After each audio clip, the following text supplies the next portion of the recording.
On Root Sports is presented by Lexus. The new 2016 Lexus ES and ES Hybrid. It's next level luxury.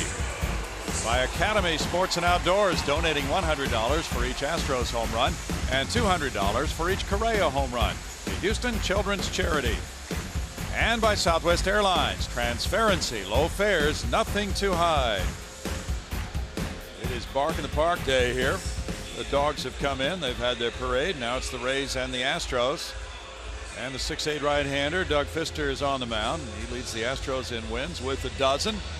And in his career, 2-4 against Tampa Bay.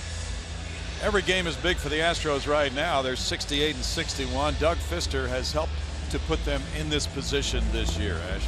Well, he was great his last start. In fact, maybe his best start of the year. 7 innings of shutout baseball in Pittsburgh, allowing just 3 runs, sharp throughout the ball game. And obviously he would love to continue that here today. Dominant against right-hand hitters on the season. Right-hand hitters hitting 198 against Doug. And so, yeah, that's been a real strength of his despite not throwing overly hard. Here's the lineup he'll be facing as the Astros go for a sweep of the Rays. They haven't done that since '03. Left fielder Corey Dickerson leads it off for Kevin Cash. It's Kevin Kiermaier in center field. Evan Longoria is DHing today at the number 3 spot in the order. The cleanup man is first baseman Brad Miller. With Matt Duffy at shortstop, Nick Franklin at second, Steven Souza Jr. in right field, Tim Beckham at third base, Luke Maile as the catcher, and the pitcher will be Chris Archer. For the Astros, who have won the first 2 of this 6-game homestand, they'd love to keep it rolling. They've won 7 of their last 9 overall, and they're now 7 games above 500, and they have a .607 winning percentage since May 23rd. Currently tied for second place with Seattle, 7.5 behind Texas, and they're 2 games out in the wild card race. Astros position themselves on the infield. And it's Dickerson to lead it off. Corey at 232 has 17 homers, 49 runs batted in. A better hitter on the road at 261 this season. Fister beat Pittsburgh 3-1 on Monday.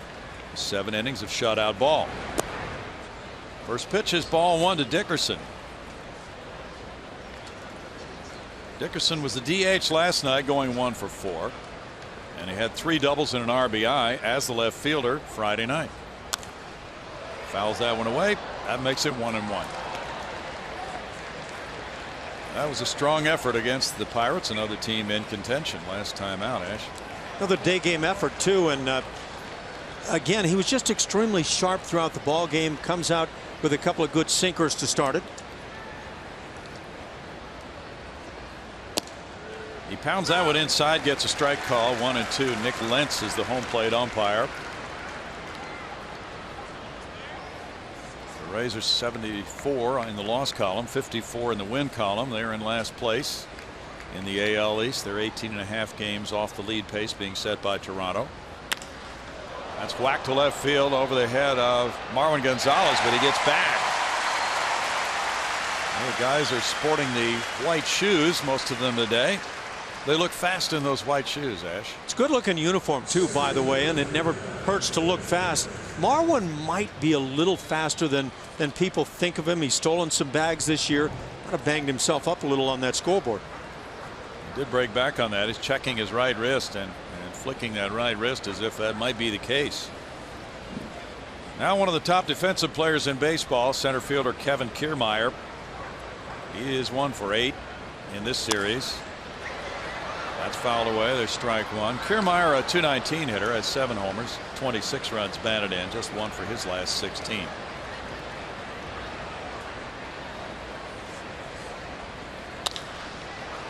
A fly ball goes out toward the center fielder, Jake Marisnick, almost in his tracks, 2 down.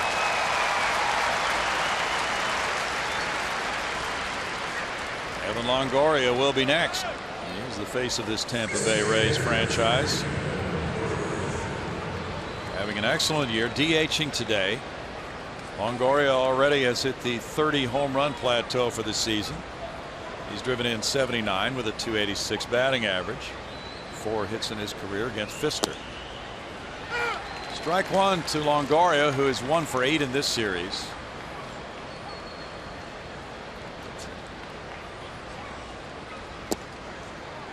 Make it strike two for Pfister, and he just pumps strikes. Evan Longoria might be one of the real early guys in the trend for organizations to lock up early in the first couple of years of their career.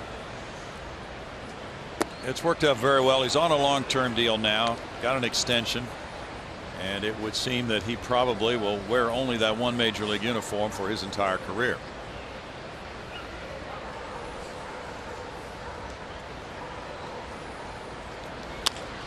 Ground ball wide of third. Still a 1-2 count, and Longoria made that decision to be locked up on the contract. Tampa Bay rewarding him for excellent play. He's only 3 homers away from tying his career high. He hit 33 in 09.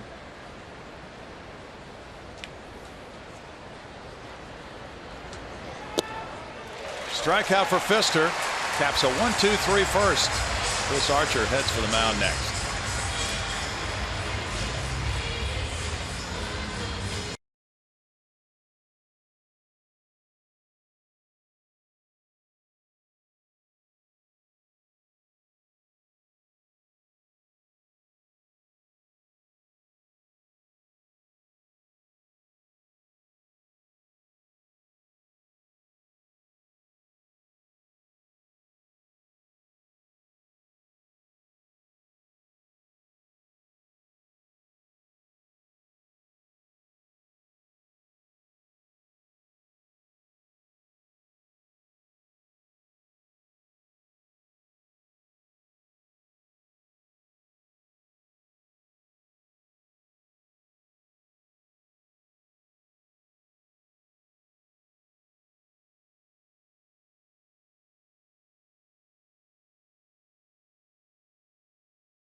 Dogs enjoying their comfort stations throughout the ballpark.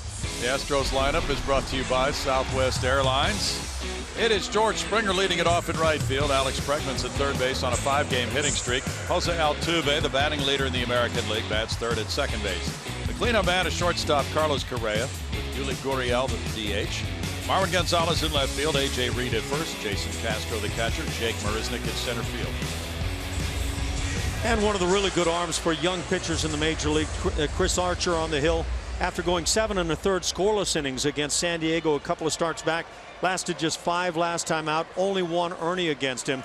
He's tough. He will strike out well over 10 batters per 9 innings. So look for some good stuff this afternoon. George Springer takes strike one on the fastball. 261 for George. 25 homers, 72 runs batted in, 96 runs scored. That is 5th in the majors. Ground ball. Duffy. 1 out. Archer is the strikeout leader in the American League with 192. Somehow he's 7-17 this season, Ash. Hard to believe.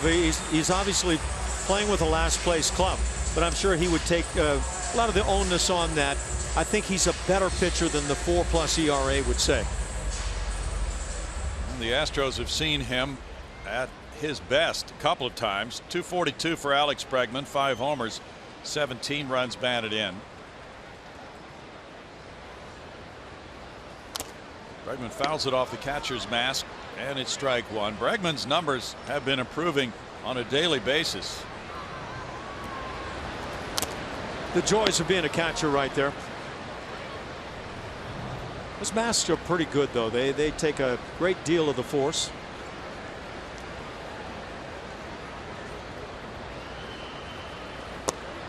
Archer misses, and it's 1-1. The primary objective of these Astros hitters will be to hunt fastballs. Bregman 4 for 11 with a homer his last 3 games. His last 11 games, 362, 5 homers, 13 runs batted in.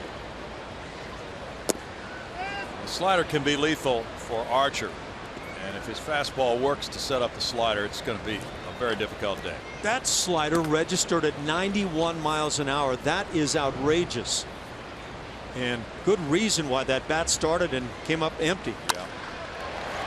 Duffy to his left, spins, throws, makes a good play for the second out. He's gone to his right, he's gone to his left.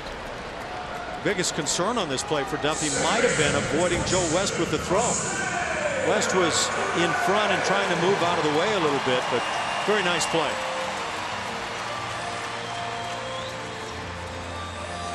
Take a look at the Super Bowl replay brought to you by Mattress Firm, and you can see the range of Duffy and of Joe West. Good looking at bat, actually. Good swing for Alex Bregman. Jose Altuve sporting the white shoes. At 356, continues to lead the majors and also in hits with 181. Upstairs, ball one. Altuve slowed down a little bit. He's 1 for 9 with an RBI in this series after hitting .310 on the last road trip. 4 for 15 against Archer. 1 ball, 1 strike. Altuve's third in the league in doubles with 37. He's just had a fabulous all-around year. Currently has a 36-point lead in the American League batting race. Dustin Pedroia had 11 consecutive hits to pull to a second-place tie in that batting race. Foul pop. Brad Miller will not get a shot at it. 11 consecutive hits. Yeah, how about that?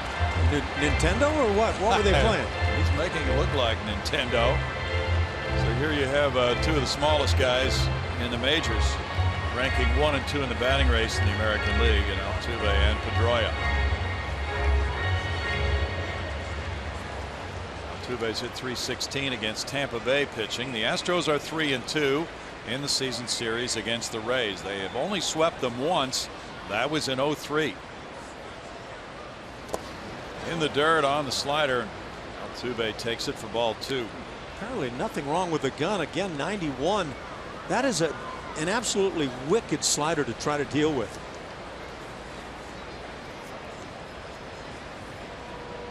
You know, that takes you back to the J.R. Richard days where he would go 90, 91 with the slider. That is not fun. Not a bit. Upstairs, 3-2. On the slider, Archer has 120 strikeouts this year of his 192. 97 of those 120 have been swinging strikeouts. Well, that kind of takes you to that Hunt fastballs comment you made. Yes, it does. Struck him out to have a 1-2-3 first for both pitchers. No score.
The Geico quote of the day, Carlos Correa, on his maturity. He said, I don't walk out there like I'm a 21-year-old baseball player. I walk out there with a lot of confidence and try to do the best I can to help my team win. And he does that on a pretty regular basis, doesn't he? Been putting on a show this year. Big ninth-inning home run to the opposite field to tie it Friday night. And now at shortstop for Brad Miller. Miller's the former shortstop for Tampa Bay, switched to first base this season. There's ball one to him.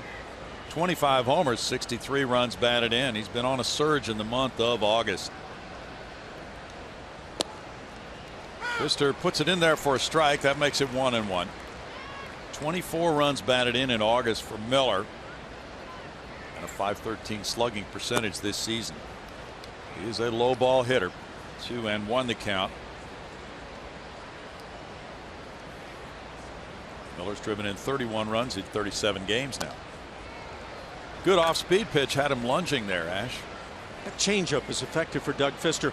He proves that you don't have to have the 90+ mile-an-hour heater to make a changeup work well.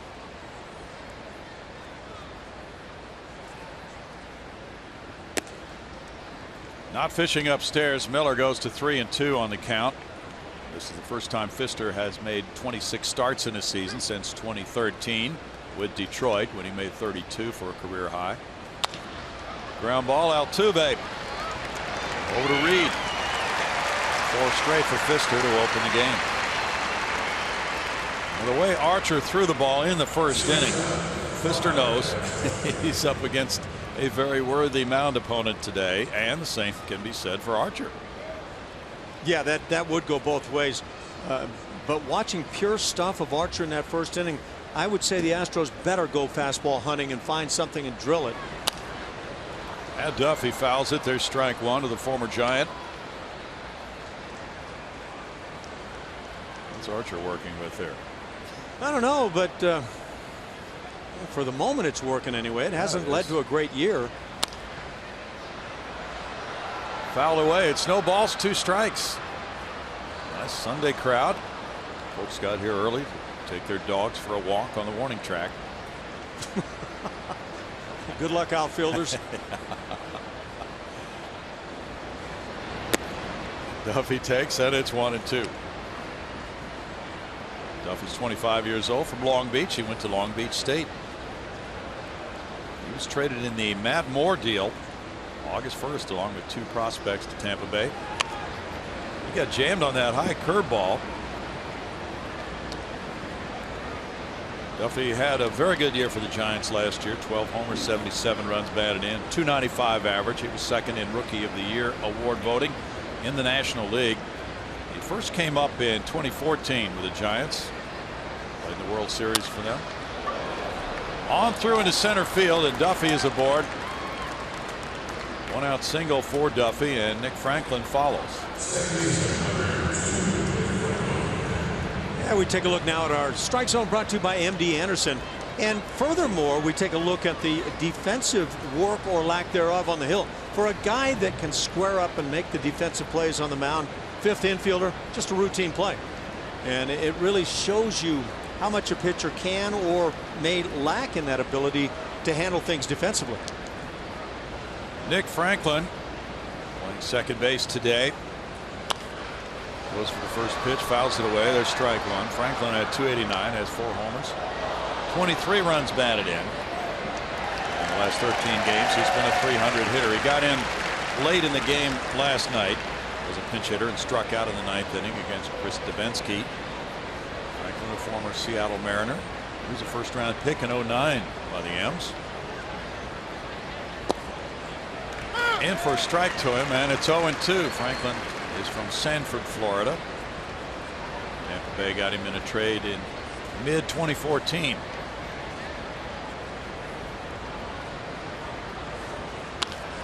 Ground ball trickles into right field. Duffy going first to third. Springer will not make a throw. Runners at the corners now. With 1 out, that ball was not hit particularly hard, but Franklin selected a good spot. That's a realty base hit. Location is what it was all about, and a wise non-throw by George Springer.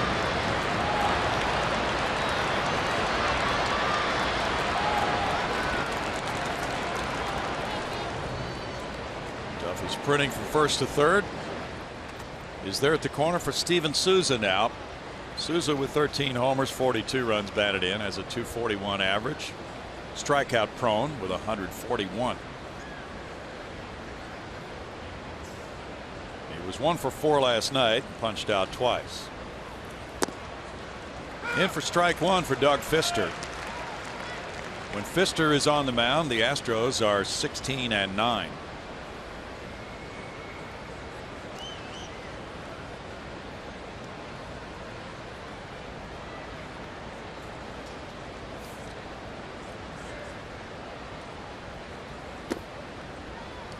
One and one. Tampa Bay is 12th in runs scored in the American League with 531.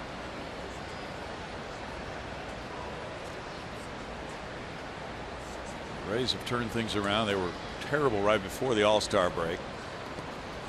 There's the block by Castro, saving a run and making it 2-1. Since the All-Star break, the Rays have played 500 ball, 20-20.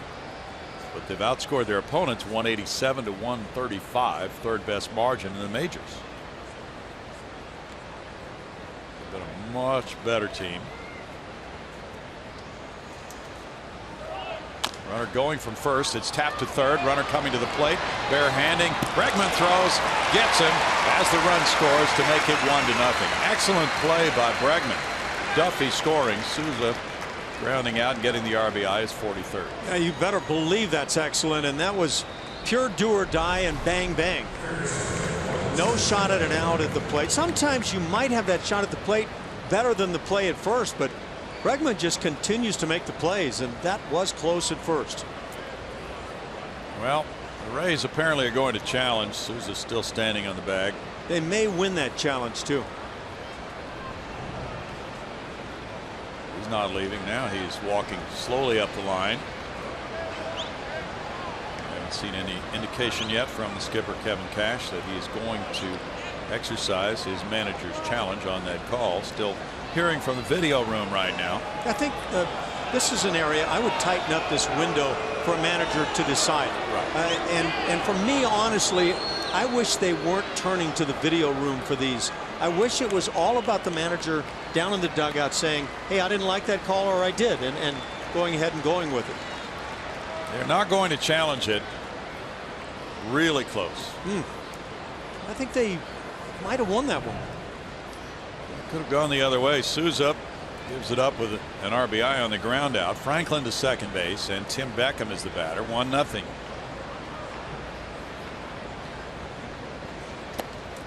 There's ball one to Beckham. Beckham at third base today at .235, has 5 homers, 16 runs batted in. He played first base last night and went 3 for 4.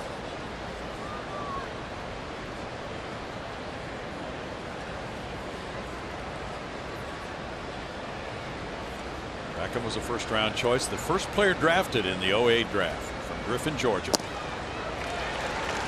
1-1. And he just really did not make it quickly at all to the big leagues. Didn't arrive until 5 years after he was drafted. Hard to figure sometimes. You have your sights on a guy that looks like a can't-miss player, and he misses for a while. Tampa Bay, with a lower payroll than most teams, really has to make it on those first-round picks. 1-2. And they spent a lot of years as the last-place club. And then they turned it around because of the #1 picks. Not every one hit. One seam in that strike zone, maybe.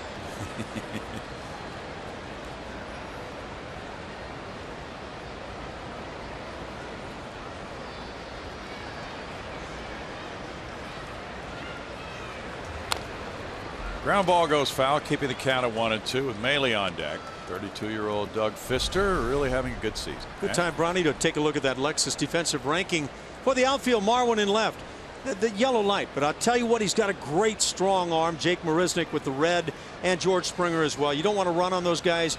Great outfielders both in center and in right, but we're also finding out that Marwin plays well in left. Beckham takes, and it's 2-2 to Tim.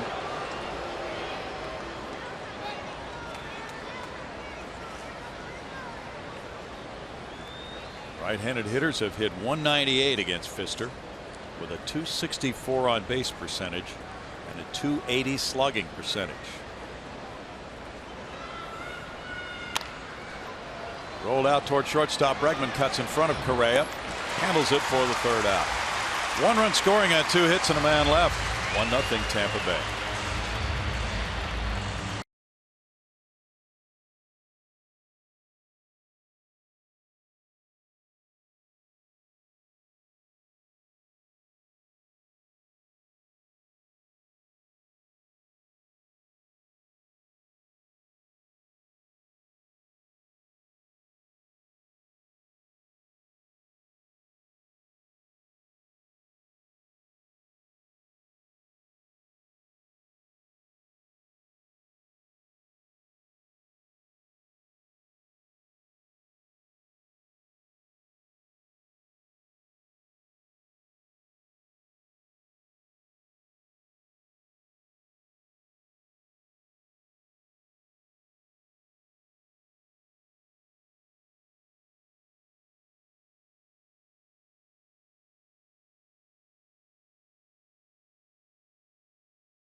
On top of the Astros 1-0 as we move to the bottom of the second. The Coca-Cola Value Nights package is one of the best ballpark bargains you're going to find. Available for select Monday to Thursday regular season games. This offer gets you a ticket, hot dogs, soda, and popcorn, all for just $18. To get those tickets, go to astros.com/Coke, Coke Value that is, or call 1-877-9-ASTROS. Guys, back to you. Thank you, Bart. Carlos Correa, the batter. 1-0 Tampa Bay. Bouncing it to first. Miller has it. 1 pitch, 1 out for Archer in the second. Astros beat Archer in Tampa Bay. Mike Fiers was the pitcher in a 4-3 Houston win. June 11. Archer giving up 3 earned runs in 7 2/3 innings in that one. But he is 3-2 lifetime with a 1.31 ERA against Houston. That includes a 1-hitter here. Last August 20th, he beat Colin McHugh 1-0. Yuli Gurriel, the DH today, batting 5th. Takes ball 1. He is 4 for 10 as a big leaguer.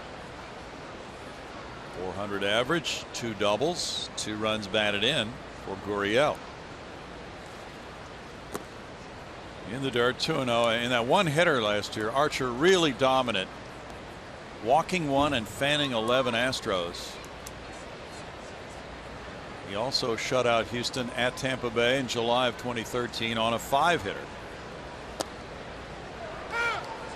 2-1.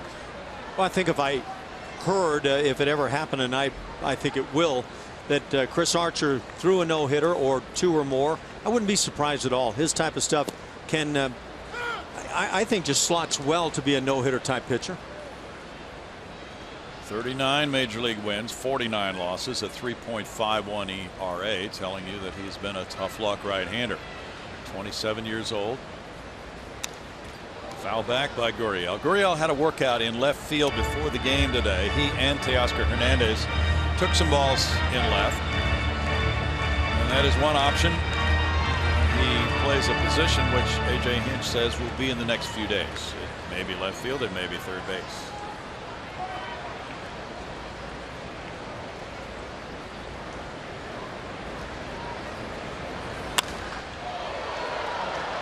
Heads for the seats in foul territory. Over around Keuchel's corner, keeps the count at 2-2. That was a healthy hack on a poor slider, one that was left right through the heart of the plate. If you get the slider, this is the one you want.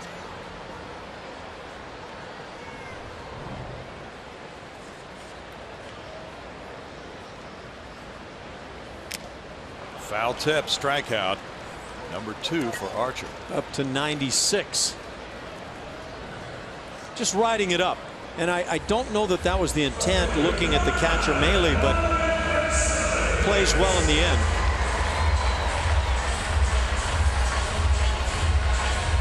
Special day. A little dog portrait there, maybe.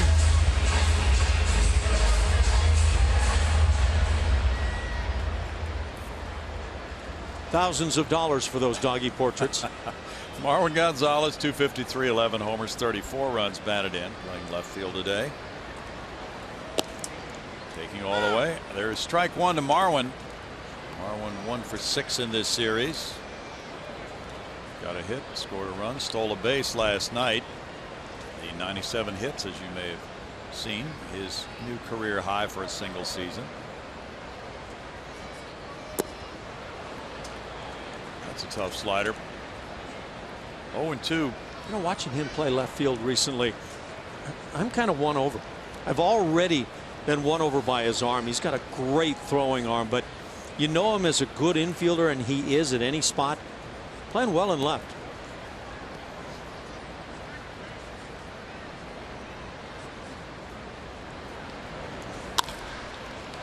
Punch toward shortstop. Duffy makes his 3rd play of the day. And after 2, Archer is perfect and has a 1-0 lead.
Stroh poll, and today we have visual aids for you. The question is, what's the best catch at Minute Maid Park this season? Billy Hamilton, running catch on the warning track there.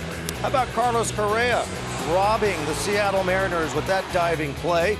George Springer makes a lot of these kind of plays. That was a good one against the Reds. Or last night, Jake Marisnick in the gap in right center making a diving play.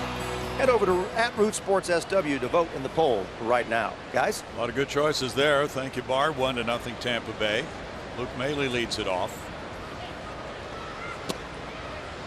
And the Rays catcher takes strike 1. 229 for Maley. 1 homer, 10 runs batted in. He's had 70 at-bats for them. It's 1-1. Maley was an 8th round pick of the Rays in the 2012 draft. Had just 35 at-bats for them last season. 25 years old, listed at 6'3", 225. Pfister falls behind him, 2-1. Maley's from Edgewood, Kentucky. And he went to the University of Kentucky. His grandfather was an All-American basketball player at LSU. 2 balls, 2 strikes.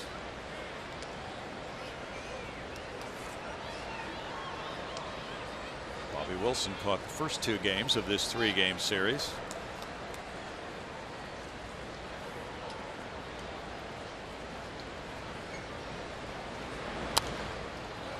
Foul back, and Pfister maintains that 2-2 count. The Astros won 10 straight Doug Fister starts from May 1st through June 20th. That tied the single season franchise record. Donnie Wall the last to do it in '96. Nolan Ryan and Joe Niekro had 10 straight starts. The Astros won. The club record is an 11-game stretch set by Colin McHugh. That was from 2014 through a portion of 2015. Deep drive toward right center field. Marisnick on the run, and he gets there. A reminder as you enjoy a cold one to look forward to Miller time later in the game. It's brought to you by Miller Lite.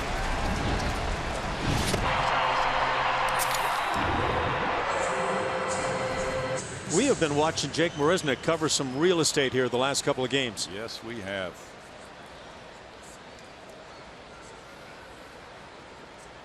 He makes that catch so easily, though. The way he runs it, running style, gets him there quickly. Takes great routes to the baseball.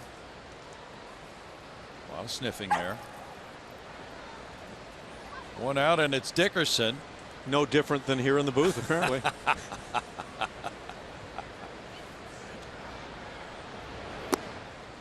There's ball one. Happy birthday wishes to a big Astros fan. Susan Welbus is here today. She's here for every game.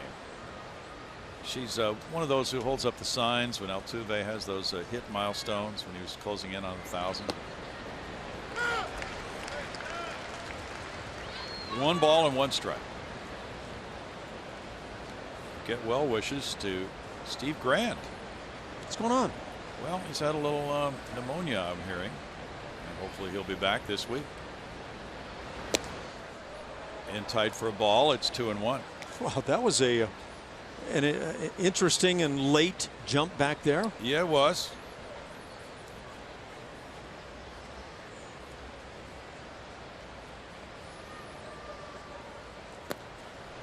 Off balance on that swing, and it's 2-2. Fister can do that with that changeup. He spots his fastball so well. He'll set you up, and then as he changes speeds, leaves you off balance. Yeah, he kind of defines pitching a little bit with that guile that he utilizes. Yeah, he won't rattle that radar gun up around 95 or anything like that. 3-2. Since the start of May, Fister's 11-5 with a 3.25 ERA in 21 starts.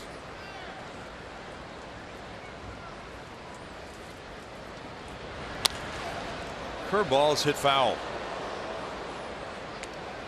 If you just were to go by the stuff of these two starting pitchers, and you've talked about the electric stuff of Archer, there's an imbalance in that, but this guy knows how to pitch. Look, if you had a tryout camp and these two guys were throwing at the same time, one down the right field line, one down the left, Archer would be the guy getting all the attention from those scouts. There's no question because of his velocity. And that's why a lot of times you have to be careful. You've got to look at guys that can actually pitch with the stuff that they're blessed with, and Doug Fister would be in that camp. This would be his 8th pitch to Dickerson.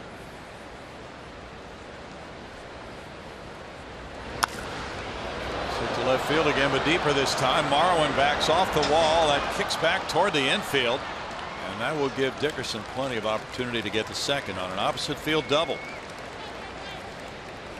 Very good at bat by the leadoff man. Marwin went back to get the first one. No shot here without a ladder.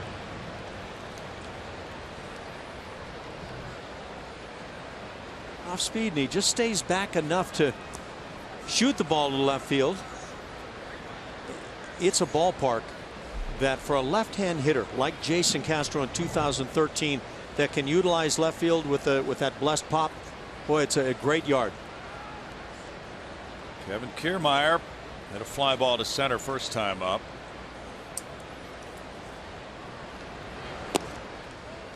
Ooh, it's ball one. Pretty close. Kiermaier is known as a big defensive player in center field. Okay, a little outside. He has 17 defensive runs saved as a center fielder.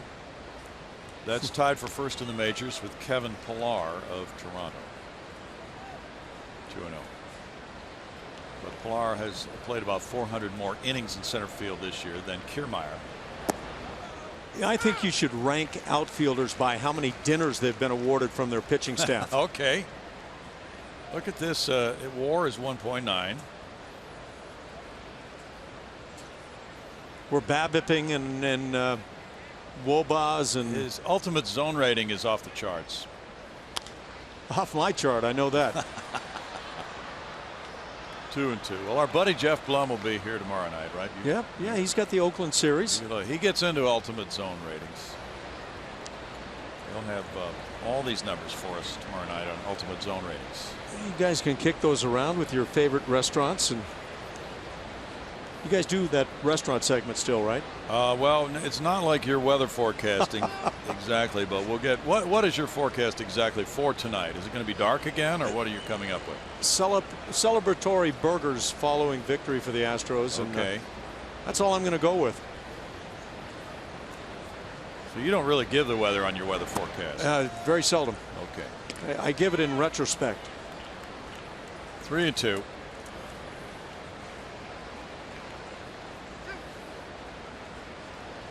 Thought you'd at least come out with a 50% chance of rain tomorrow, kind of speculation. It's a 90% chance of celebration.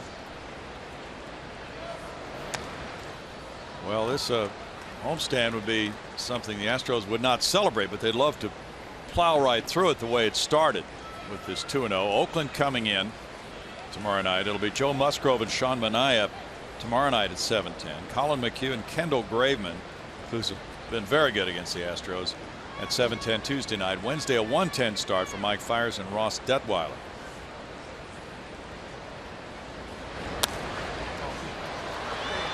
Jason Castro comes over for it near the Astros dugout. Oh, nice play. Running into that rail. Round number 2. That had a chance of ending up all Tony Eusebio-like, but Jason Castro able to maintain his footing, and boy, that is a nice play. Just that last instant toss of the mask.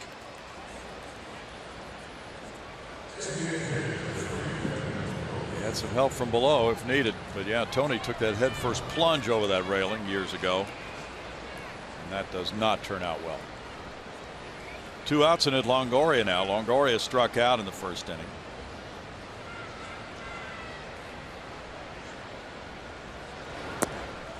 Late swing there, and it's strike 1.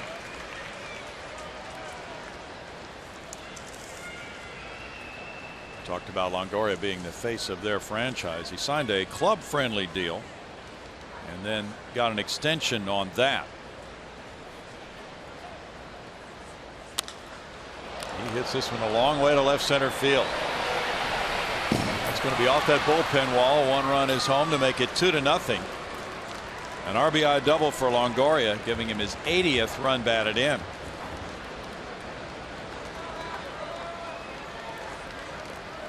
Second double of the inning, 4th hit of the game. One of the many outstanding players to come out of Long Beach State. Teammate of Troy Tulowitzki, and well, what a left side of the infield that must have been. 2. There wouldn't have been a ball getting through that left side with those 2, right? And the offensive thump to go with it. And now 2-0 as Correa and Longoria talk it over. And the batter is Miller. Miller grounded out to Altuve in the 2nd inning. In for strike 1.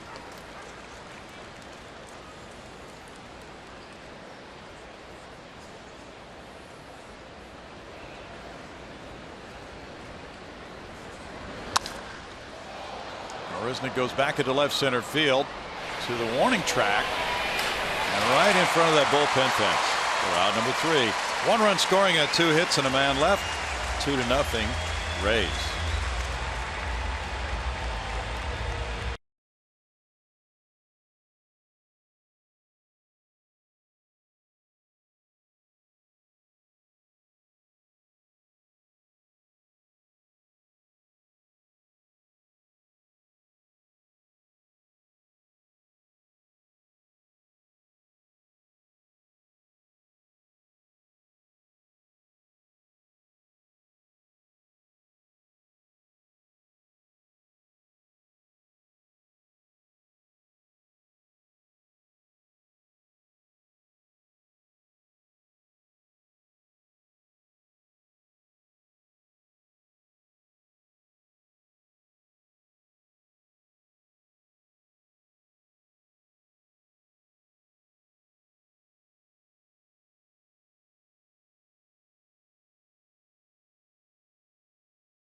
Bottom of the third inning, Academy Sports and Outdoors, and the Houston Astros are hitting home runs for Houston. How about the 2016 rookies for the Astros leading in home runs? Tyler White, who was the Player of the Week in the American League to start the season, he leads, followed by Alex Bregman already. He is dashing up the list. A.J. Reed and Teoscar Hernandez. A lot of youth hitting the scene this year for the Astros, and hopefully those numbers rise and rise. Chris Archer leading 2-0, faces Reed, a 178 hitter, 3 homers, 8 runs batted in, trying to snap an 0 for 9. Archer has retired the first 6 in this game. Strike 1 to Reed. Reed went 4 for 22 on the last road trip, getting his first playing time now in this 3-game series.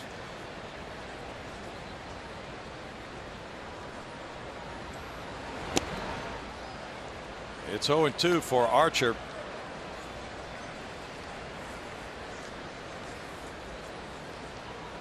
Archer leads the league in strikeouts. In strikeouts per 9. In losses was 17.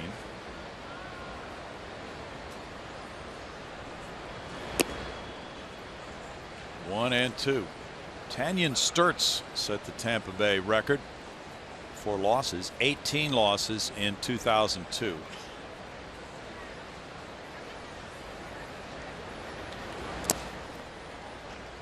2-2.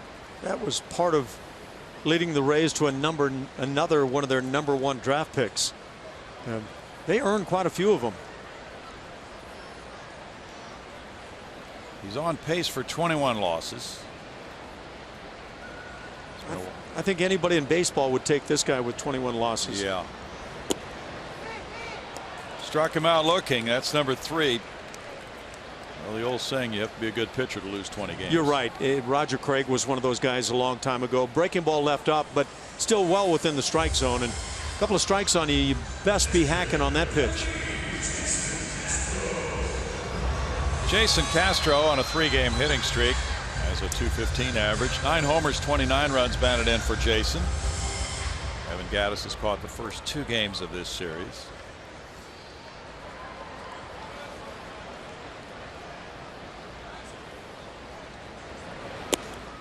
That's in for strike 1, a changeup. The last 20-game loser in the majors was Mike Maroth of Detroit in 03. He lost 21. That club lost 114, I believe.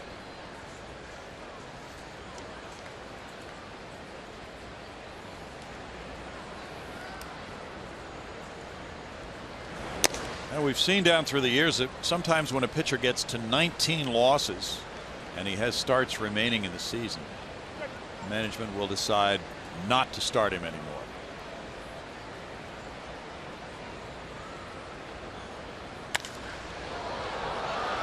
Left fielder comes over. Dickerson into the corner. 2 down.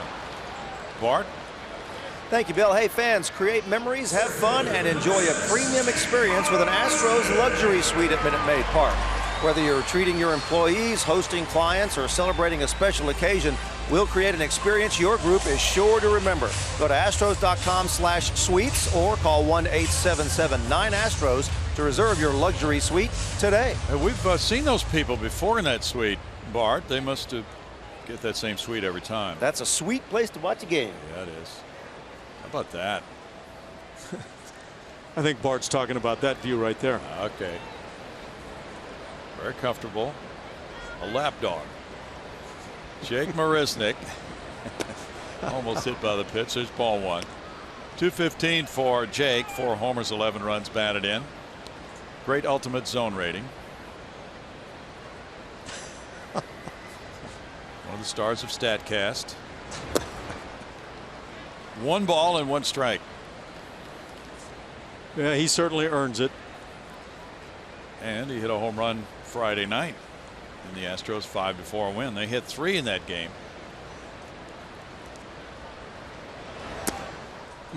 Slider 1 and 2. It's just hard to pick it up, isn't it? You better have your game together. Hands better be staying back. You're talking about quick reaction time on the fastball, mid plus 90s, and then that slider that again, is ridiculous, over 90 miles an hour.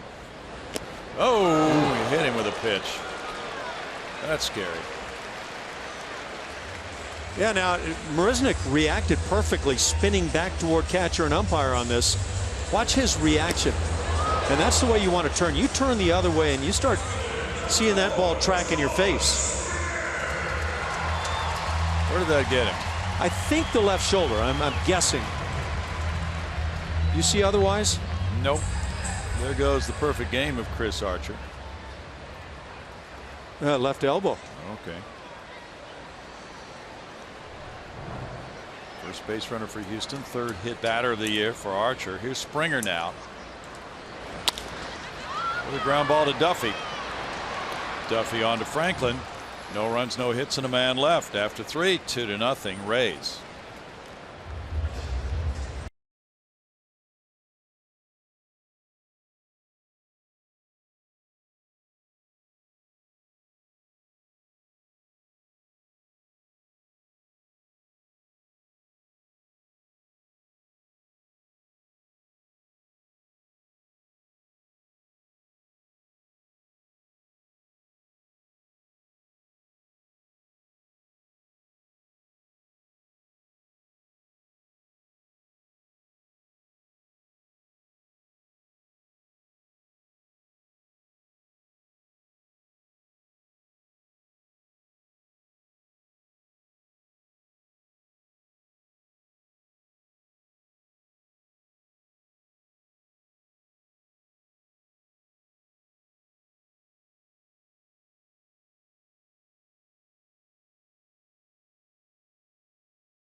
Rays on top of the Astros 2-0 as we move to the 4th. And if you want to get a special gift for the Astros fan in your life, the Houston Astros commemorative brick paver program gives you the opportunity to have your special message become a permanent part of Minute Maid Park.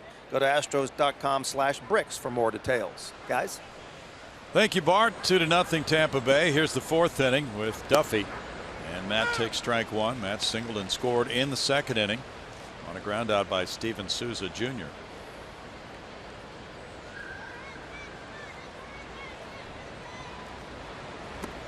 Curveball, and that is strike 2 for Pfister.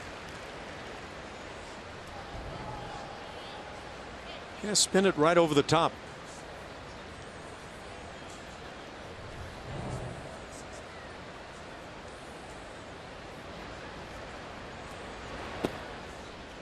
One and two. We're seeing on Twitter that some folks were planning to bring their dogs to the park, but the dogs said they needed more notice. Got to listen to your pet, Bronny. That's for sure. Yeah. You know, not every dog's a spur of the moment dog. You know what? I get the whole thing. My wife and I have had dogs, still do, and just absolutely love them like our children. And so it's a great thing. I am warmed every time I look in those eyes, and sometimes when I can't see in the eyes. Now that is a cool dog. I've never heard him make that sound. Punched on a line. George Springer over. 1 out.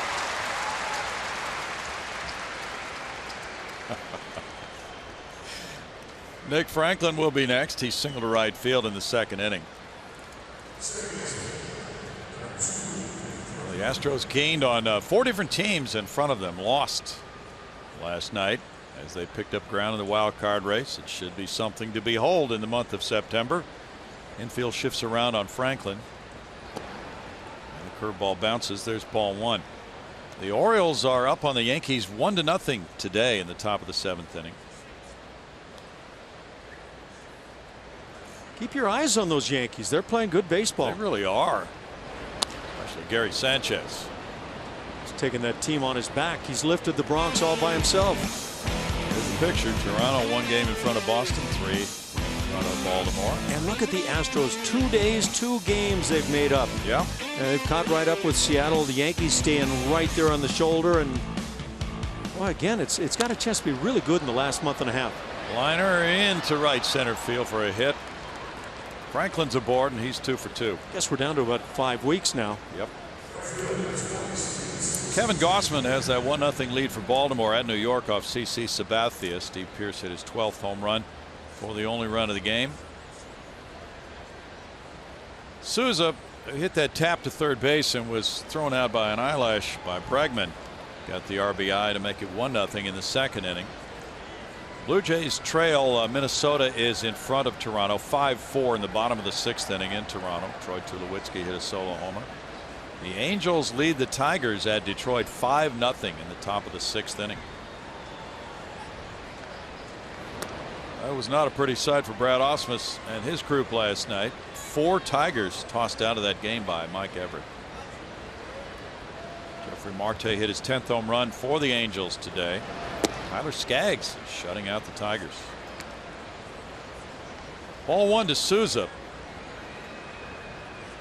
And while Sanchez started that game for Detroit, he left after 5 2/3, giving up 8 hits and 5 runs.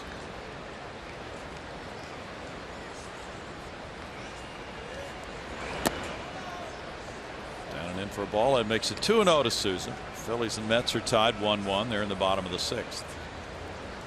Marlins trail the Padres 3-1, top of the 7th. Rockies are putting a whipping on the Nationals again, 4-1 in the middle of the 5th. Broken bat. Altuve. Thought he might let it bounce. Yeah, he did. And no, safe at first. He wanted to get that double play, and he almost did it. But Souza just barely beat it out. Play some Major League Baseball. Yes. Man, that's short hopping it as tight as you can and almost getting the double play. Guy is so heads up. And by the way, Carlos Correa ready for that heads up play.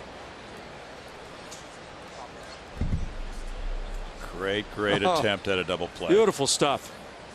It's a risky play, but well done. When's the last time you saw that attempted? You know, it could have been this year. I'm trying to remember. We've seen some guys come real close to choosing to do it, but opting to catch the baseball. Yep. Now Beckham. Just don't see many of those plays attempted anymore. Yeah, we've seen some guys with their heads in the game, but that was going ahead and taking the shot. Well, and of course, if the batter is not running hard, that's a way to get the double play. Yeah, suggestion that maybe going to first initially might have produced the double play. It's hard to think that way. Yeah. Because you'd hate to wind up allowing that to drop and then have a man at second base in the end. Exactly. You need to get the lead runner. Yeah, we were almost sly enough. It was worth a shot. And somewhat risky, as you pointed out. He might have gotten a bad hop. It was a low throw to first. Reed digs it out. I think he was right there on the edge of dirt grass. Right. You never know what that hop's going to turn into. Yeah. But he played it just perfectly in that short hop.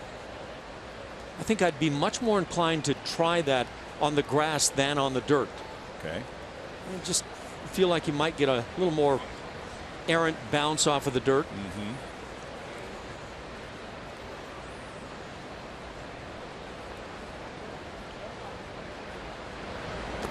In the dirt. This one kicks away from Castro. That will allow Souza to get to second base on the wild pitch.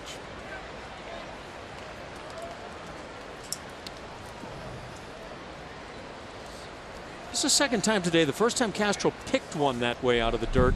But with breaking ball called, no inclination to drop to the knees whatsoever. And just trying to pick it, and it doesn't work. And I'd say 50-50 is pretty well played. So you want to start doing the right thing there. 9th wild pitch of the year for Pfister, the 73rd for the Astros. They lead the majors in wild pitches. 3-1 now to Beckham.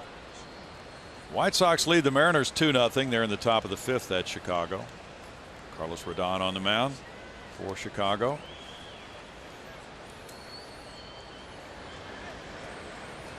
Taijuan Walker started the game for Seattle.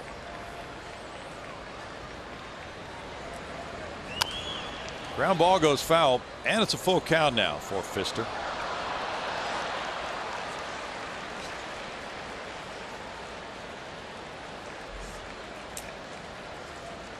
Michael Moreno wants to know if the dogs get a discount on the hot dogs. Saw that. Should be some kind of clever answer there. I can't come up with it, but J.R. Vega's dog Thor is watching from home today with the Astros gear on.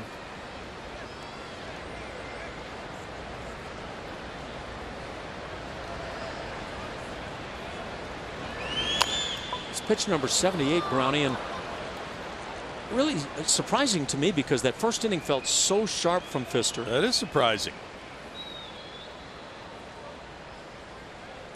And I wouldn't say that he has scuffled in this game. Just the pitch count is mounting. Yeah. Good looking sinker induces that ball hit right off of the ankle, or let's see where it hits. Yep. Yeah. If you've got a ball peen hammer around home anymore, go ahead and take a whack with that thing on your ankle, see how it feels. Okay. We'll all run right out and do that. Have you ever considered trying that? Not really, but it's simulating the pain that you're talking about. That would say exactly how Tim Beckham felt about that moment. I hadn't considered doing that, but here we go.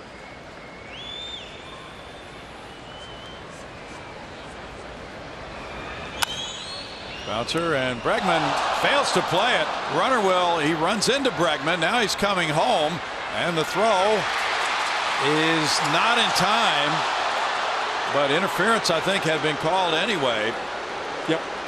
And so that run would have scored. That makes it 3-0. Yeah, I think that call at the plate might also have been influenced by the recognition of what was going to be an interference call on Bregman at third base. Once that ball got by Bregman, he stood right in the path of the runner, and I think it was definitely going to be called.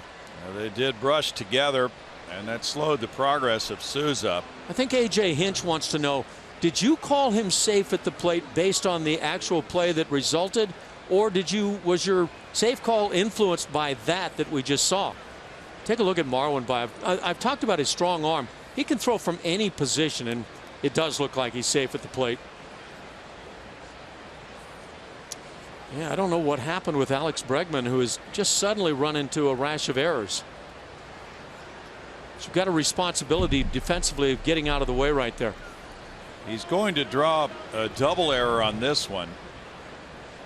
One for failing to field that ground, and the other one for interfering with the runner. Well, there was a safe call at the plate, so I'm not sure interference comes into play. You saw the arm of Kerwin Danley, right? After they ran together, he was pointing at Bregman. That was his indication that it was going to be a call. But then we saw the actual play at the plate, and there was a safe call, and I think that's what AJ wants to know. Did you call him safe because he was safe at the plate, or because of a potential interference call? Because I think at that point it was still potential, was it not? Right, and he pointed back, the home plate umpire did, Nick Lentz, to what happened at third, indicating the run scored because of the interference play. But I would contend that right here the runner is safe anyway. Right. Oh boy, that's really close, isn't it? Close. Yeah. It is close. Great effort by Jason Castro as well as Marwin. Got him on the hip, but did it get him before his foot hit the plate? Yeah, that's tough to say. Well, Beckham winds up at second base. 3-0 lead. Here's Luke Maile. There's strike one. And maybe because of the difference in the fielding angles between shortstop and third base, Bregman might not have had that happen very much with the runner coming in. After he failed to make that play, just kind of froze. I wonder if Bregman, in his mind, was bothered by the runner. Souza with a drive to the left field wall. That's going to make it 4-0. He's into second base. And sliding and maintaining possession for an RBI double is Maile. So Maile drives in his 11th of the year. That's his 5th double. Well, that error sets up at least a couple of runs here in the inning. And while this double is playing out, driving in that second run of the inning, see that strong arm of Marwin. What I was saying about Bregman possibly feeling affected, I wonder if he was considering, should I attempt just a tag of the runner coming my way? Well, you know, sometimes multiple things go through the mind of an infielder on that play. Yep. Corey Dickerson bats now. He's 1 for 2. Doubled and scored in the 3rd inning. And there's a swing and a miss and a play here. Castro is going to run right at the base runner, Maile, and now throw to Correa. And Correa flips, and Bregman will tag him. So Maile's gone down, and in the 4th inning, 2-run score on 2 hits with a couple of errors. 4-0 Rays.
Nothing Rays on top of the Astros. Time now for the Ford spray chart.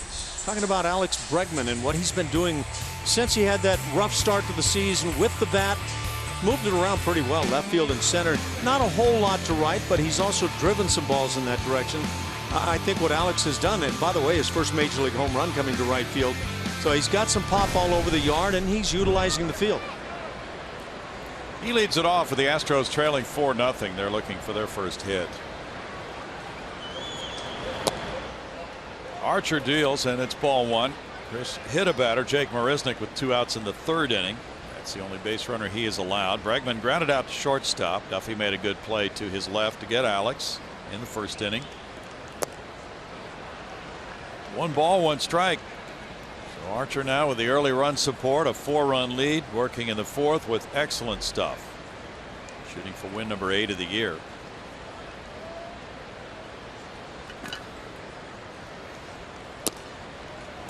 Fastball makes it 2-1. So Brownie, I've seen at least a couple of people here asking about the pop fly that Altuve let drop. Why wasn't it an infield fly? Have to have runners at 1st and 2nd or the base is loaded for the infield fly rule to be in effect. That's right. Check swing goes Bregman's way, and it's 3-1. Just a very smart play on Altuve's part. Brad Peacock is warming up for Houston. Altuve on deck. Correa due up 3rd in the inning.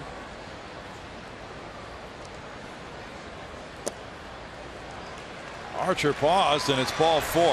Bregman takes the first walk of the game from Archer. Was this a strike or not? Yeah, I would say on Alex Bregman, bottom of the knees. That finds our zone. And apparently it found the zone of Chris Archer. I don't think he was pleased with that non-call. Altuve struck out on a 3-2 pitch upstairs in the first inning.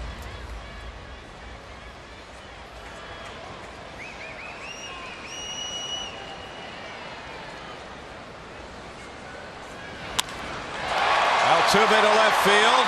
Dickerson back. Altuve goes deep. 2-run homer. Altuve, number 21.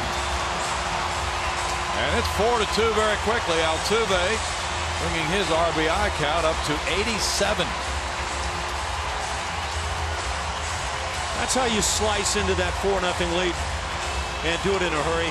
Altuve had not been hot at all, and so maybe this loosens things up a bit. How about that home run total?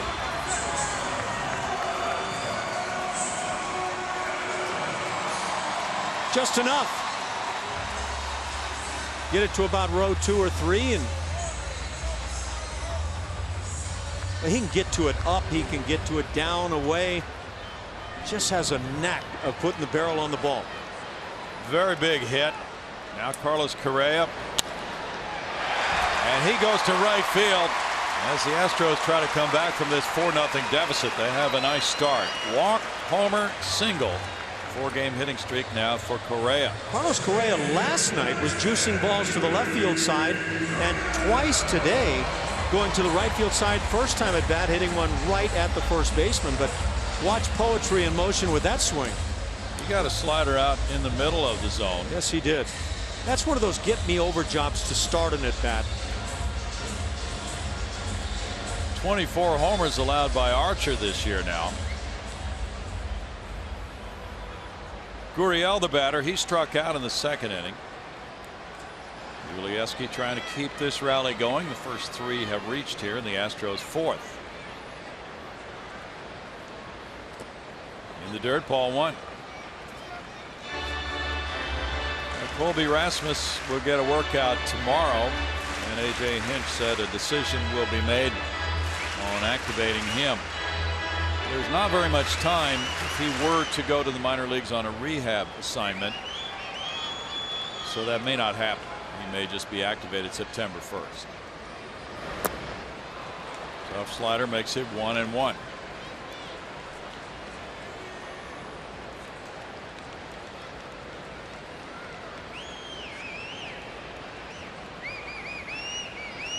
Archer was the opening day starter for the Rays.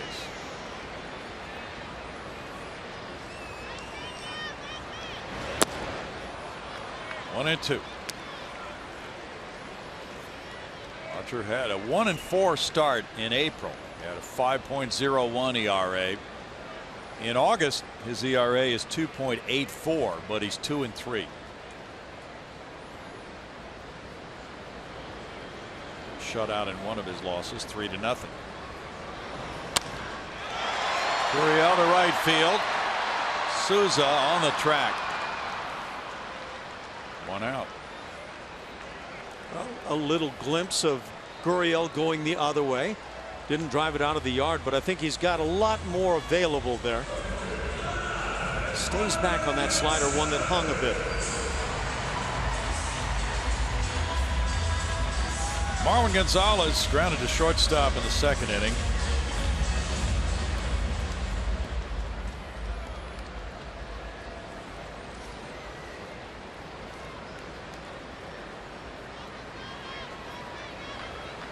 A.J. Reed's on deck. Double play depth for Duffy and Franklin. That's strike 1. Don't want to get a heater to handle. That might have been it. Dwayne Statz is next door doing television for Tampa Bay. He's a longtime Astros broadcaster. He made his Major League Broadcasting debut 40 years ago this weekend, 1976. And he was working with Gene Elston in Chicago. It was a part of a kind of a job interview trial on the air. That's how he got started with the Astros. So there's Dwayne on the right. Has a lot of family and friends here in this area. Brian Anderson is his fine analyst on the left. Former pitcher with the Astros, Dan Wheeler, is his son-in-law. Yeah. Great to have Dwayne back in town. 40 years in Major League Baseball. He was calling AAA baseball at Oak City when I was at AAA Oak City. Oh. 1-2. Wayne and Gene Elston, Larry Durker were the broadcasters at that time.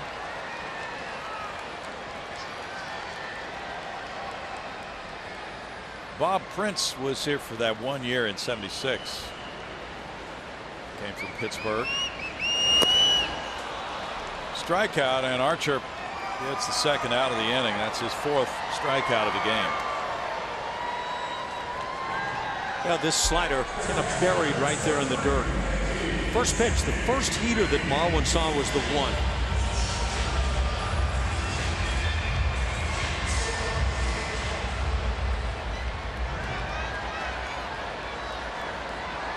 Archer faces Reed now. AJ struck out looking in the 3rd inning.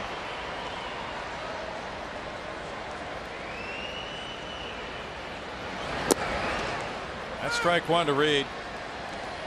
The Oakland Athletics lead 5-2 at St. Louis. They're in the top of the 4th. Oakland will be here tomorrow night. Indians and Rangers are scoreless. Middle of the 2nd inning. Derek Holland on the mound for Texas. Salazar's pitching for the Indians.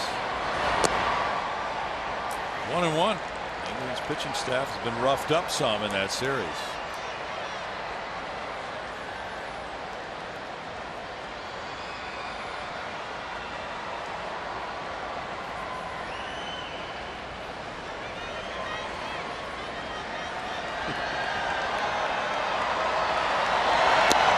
Reed looks at a close one.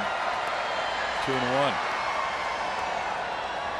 Just got word that it's raining in some of the areas around town, and some of the folks apparently have lost their hookup to the ball game. They want us to keep them in our thoughts and prayers. Okay, so we'll do that. So that's what's going on. Yeah. Okay.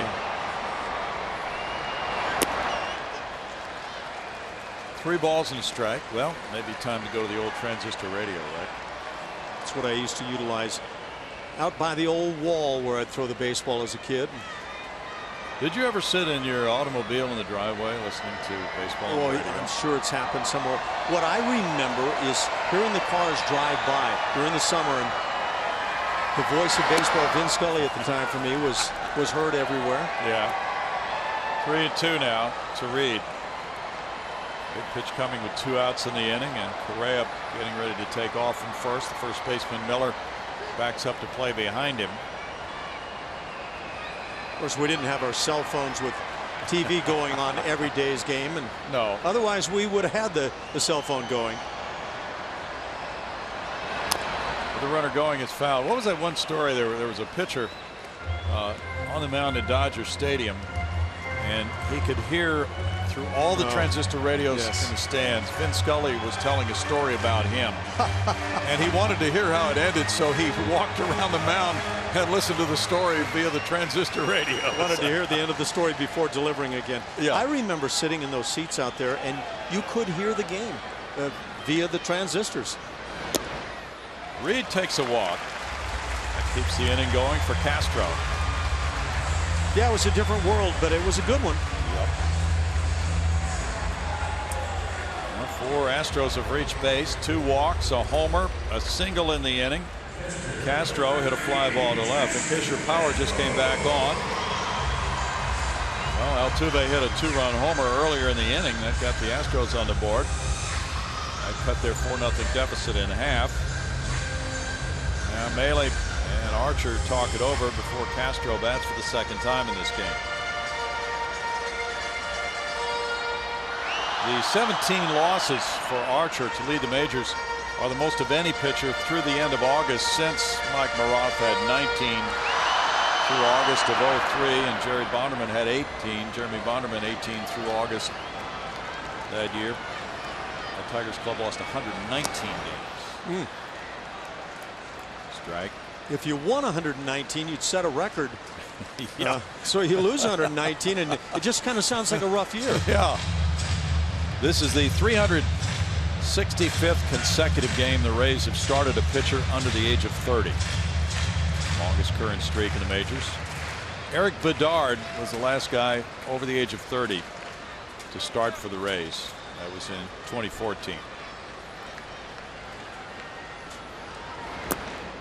They kept a rocking chair in the dugout for him. 1-1. The only time the Rays have been swept by the Astros was in their first ever meeting in June of '03 right here in this ballpark. This will be the 25th pitch of the inning for Archer.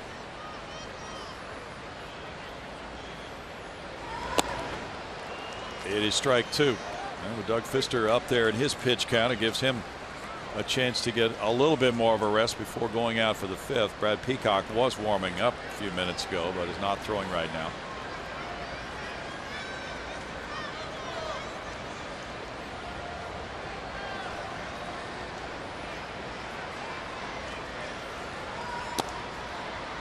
Two and two. Tampa Bay is 22-10 against Houston since 2010.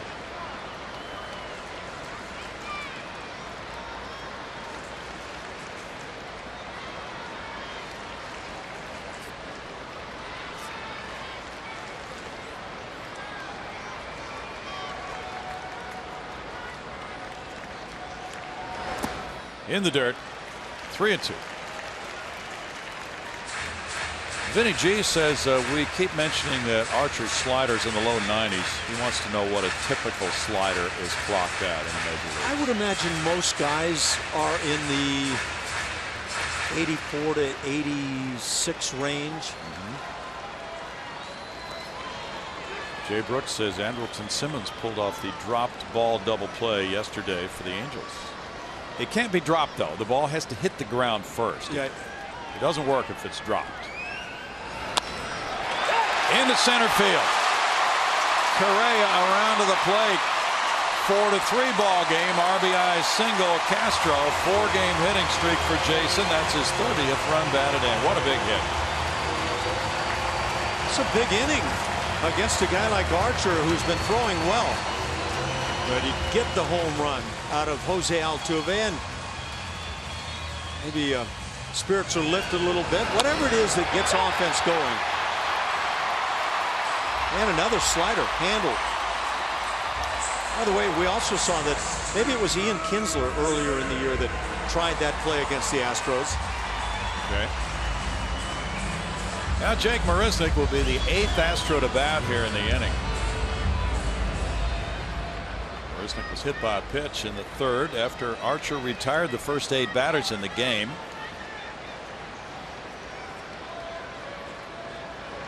Reed now the runner at third with Castro at first. And it's a wide one for ball one. And A.J. Hinch talked about the fact that Archer has been somewhat erratic locating his fastball at times this year. What a turnaround for this offense here in the fourth.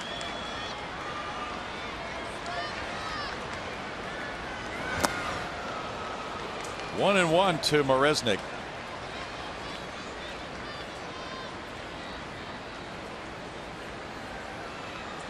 Michael Beckman wants to know if a player has to be on the roster by August 31st to be eligible for the playoffs.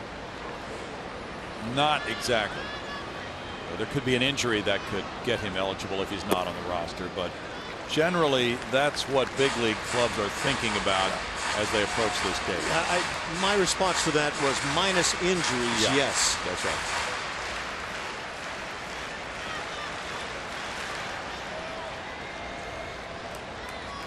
George Springer's on deck.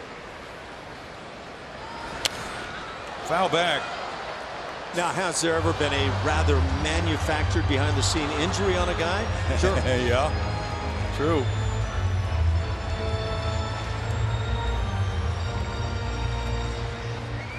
Dallas Martz grew up listening to Milo Hamilton on the microphone, and you behind the plate. So were you talking to Dallas Martz in the stands, or what was going on there? I was trying to. I wasn't sure anybody heard me, but it's good if he did. Okay. I actually wished him well and hoped that no therapy was needed for the latter part of that. Big 3-2 coming to Marisnick. And that is strike 3. The Astros, though, cut into that lead. They come up with 3 runs on 3 hits. Altuve with a 2-run homer, 4-3 Tampa Bay.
On Root Sports is presented by Southwest Airlines. Transparency, low fares, nothing to hide.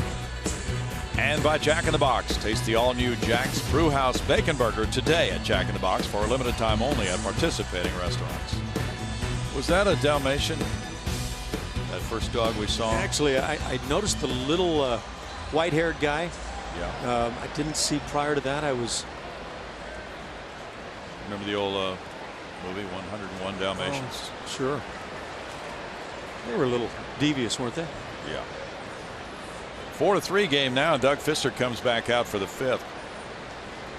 Corey Dickerson to lead it off. He doubled and scored in the 3rd after lining out to left field. Curveball, ball 1. Fister gets a chance to stay in this game, apply a tourniquet to this Tampa Bay offense, and give his own offense a chance to do some more work after that 3-run 4th for Houston.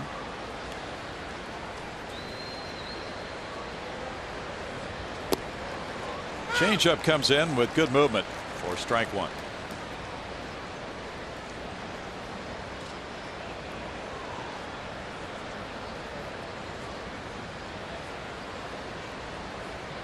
Braves and Giants play later today. In for a strike. Mike Foltynewicz dialed it up for Atlanta in a win over the Giants last night. Not sure what holds a guy like that back with his stuff. Yeah. Royals and Red Sox play tonight at Fenway. Rodano Ventura against Eduardo Rodriguez. It's 2-2. Cubs and Dodgers play later today. John Lester going for Chicago.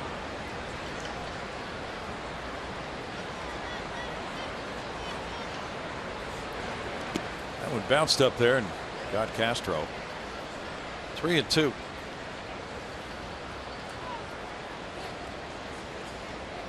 Fister's given up 2 unearned runs today. Those 4th inning tallies unearned because of the double error on Bregman. One was for failing to field the ground ball. The other was for interfering with the base runner. Fielder is charged with an error for interference. I haven't seen one of those in a while. I'm still confused on that play because I believe the runner was ruled safe at the plate on its own merit. So, yeah.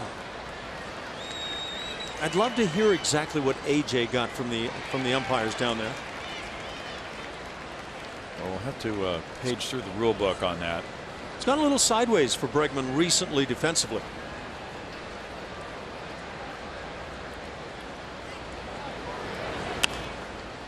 Fouled away. Now with the 2 errors today, he has 8 errors this year at the new position. You know, if he hadn't made so many brilliant plays, you'd say, well, maybe he's just not cut out for this position, but he's done so many things so well. Yeah, and the Astros love his attitude, his confidence. Well, he's got a big league makeup, doesn't he? Yep. Ball 4 in tight to Dickerson. Not the way Pfister wanted to start the inning. We go to Bart Ennis. Thank you, Bill. Hey, fans, come get a behind-the-scenes look at Minute Maid Park. Learn all about the ballpark by visiting areas like the historic Union Station, luxury suites, Diamond Club, and more. For more information, go to astros.com/tours or call 713-259-8996 to schedule your tour today. You guys get to travel and see other ballparks. I don't really get to do that, but I got to think this ballpark stacks up with any of them. You bet it does. Kevin Kiermaier, 1,000. Whoa, watch out. That got the piece of equipment in the on-deck circle, didn't it? And went caroming out of there. Brad Peacock warming up for Houston. You just don't hear about guys in the on-deck circle getting drilled. I don't know how they get out of the way, but Steve Yeager, long time ago, took a part of a shard from the bat in his neck, right? Yeah, he did. In the air, and Correa goes for it to shallow left field. 1 out. And then he developed that piece of equipment that hangs down from the bottom of the catcher's mask to protect the throat. There's exactly. Peacock. And I'm even trying to remember if that didn't come with his name on it in those early days when you get it and attach it to the mask. Okay, that's Chris Davinsky out there now. Peacock was throwing earlier. Longoria has an RBI double. There's strike 1. I think maybe the thinking might have been that Peacock is a starting pitcher. So with a man on base, maybe better to go with a guy who's been working in relief if that's the need. That's smacked by Correa into left center field. Marwin Gonzalez playing it. Runners at first and second now, and 1 out for Miller. Evan Longoria had been held somewhat quiet here in the series, but you can only keep a guy of that caliber quiet for a while. Yep. Brent Strom on the phone to the bullpen. Davinsky works quickly and he gets ready quickly. So now this could be a tactic to buy a little more time for a few more warm-up pitches, and then maybe a change, because Longoria hit that ball on the button. Who's hot? Pedroia, 11 for 13 his last 3, so he's now right in the mix. Well, he's tied for second in the race for the batting title in the American League. Josh Tomlin terrible this month. Giants are awful since the break, and Nolan Arenado is looking good in the RBI department with 108. Now AJ Hinch is out. That did buy a little time for a few more warm-ups for Devo, and that's the direction in which AJ will go on the mound. Oh, Pfister comes out of this game. Davinsky will be in. 4-3 Tampa Bay. Back in a moment.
Is presented by authority of Houston Astros, LLC, and may not be reproduced or retransmitted in any form. And the accounts and descriptions of this game may not be disseminated without the express written consent of Houston Astros, LLC. It's 4-3. Tampa Bay leading Houston with 2 men on and 1 out in the top of the 5th inning. Longoria is at first after a single. Dickerson at second base. Chris Davinsky on the mound facing Brad Miller. He's 2-4 with a 2.33 ERA. He's also allowed just under 7 hits per 9 innings this year. Fantastic. He keeps the ball in the yard. Less than a half a home run per 9. Doesn't walk many. Terrific job by a guy in his first year. And he is effective against left-handed hitters. There's ball 1 to Miller, who's 0 for 2. Davinsky worked a scoreless 9th last night. He closed out the 6-2 win.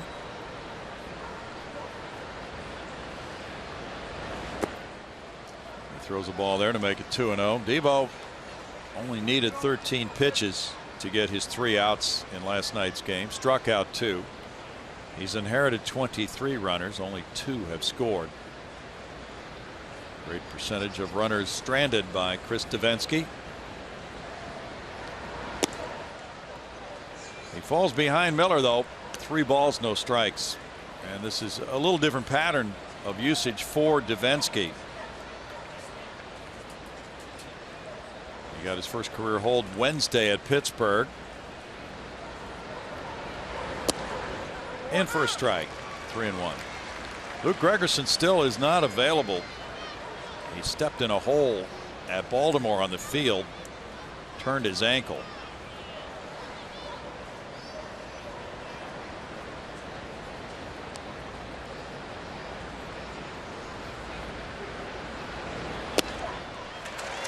Three and 2. Fastball's 3-0, 3-1, and right back in the count.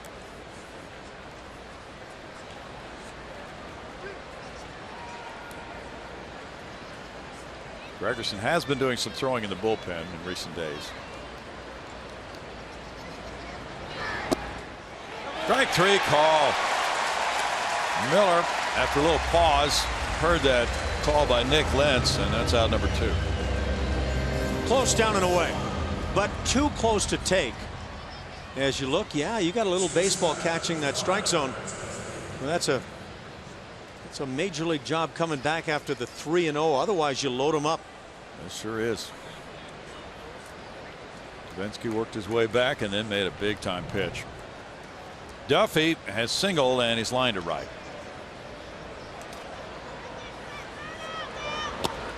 That's strike 1 to Duffy. By the way, I don't know if you saw this, the question about didn't Nolan Ryan introduce the power curve. He had a great curveball, no question, but there were plenty before. It would be my response. Guys have been throwing curveballs for a long time. I'm sure Bob Feller would bristle at the notion that somebody else had more of a power curve than him, and so on. Yeah. Rolled off the mound. Correa comes after it and makes the throw over to first base. Nice job by Davinsky. No runs, a hit, 2 men left. It's 1 run on the lead. 4-3 Tampa Bay in the 5th.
To the bottom of the fifth we go. Astros right back in it. 4-3 Rays on top. Houston Methodist brings us our league leaders. Home runs since August 18th for teams around the American League. Baltimore on top of things. The Astros with the home run from Altuve today, right back there. In fact, this is all of Major League Baseball. The Mets right on down that list. So the Astros second in terms of home runs since the break. Strike to George Springer. He's shaking his head over that one. He's 0 for 2 in this game. The plate umpire said something to him. His father, George Jr., and his mother, Laura, have received an award today in Williamsport, Pennsylvania, from the Little League. They were named the 2016 George and Barbara Bush Little League Parents of the Year. Mr. and Mrs. George Springer, the second. This George Springer is the third. Congratulations to George and Laura. 40 years ago, George Jr. had the opportunity to compete in the 1976 Little League Baseball World Series with his teammates from Forestville, Connecticut.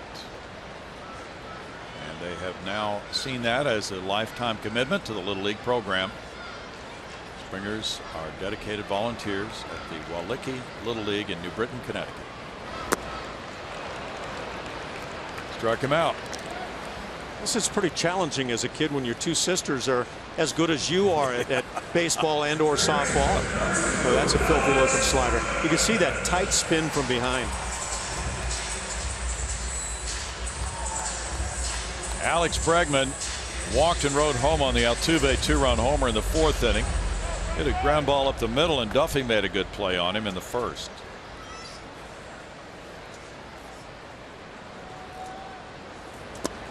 Archer deals and gets strike one. Doug Fister in 4 1/3 innings allowed 7 hits, 4 runs, 2 earned. Walking 1, fanning 1. He threw 94 pitches, 65 for strikes. It's 1-1. Kerry Snook tells us that that big spotted dog we were talking about was not a Dalmatian. It was a Harlequin Great Dane. Dalmatians are smaller and have distinct spots. Okay. I thought you did your pregame prep. No. Nope. 2 balls and a strike. Obviously not. By the way, on the Tim Beckham ground ball that got by Bregman Yep. and the error and all, where did Beckham wind up at the end of the play? Did he at second base? Didn't he? Not Yep. third. Yep. Okay. Second base. Yeah, that was posed also as possibly, if he'd gotten to third base, as to why Bregman would get an error, a second error on that play. I really do want to hear what exactly was said by the umpires. Foul ball. Bregman went to emergency mode there and fouled it away for a 2-2 count. You know what? You've got to have an emergency mode as a major league hitter. If you don't, you're just taking close pitches, enabling the umpires to ring you up time and time again.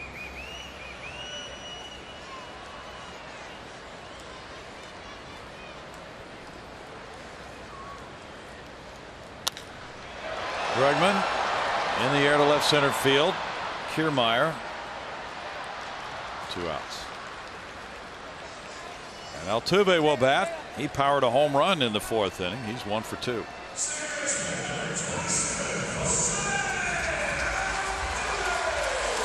Altuve now with 21 homers, 87 runs batted in. A spectacular year for Jose.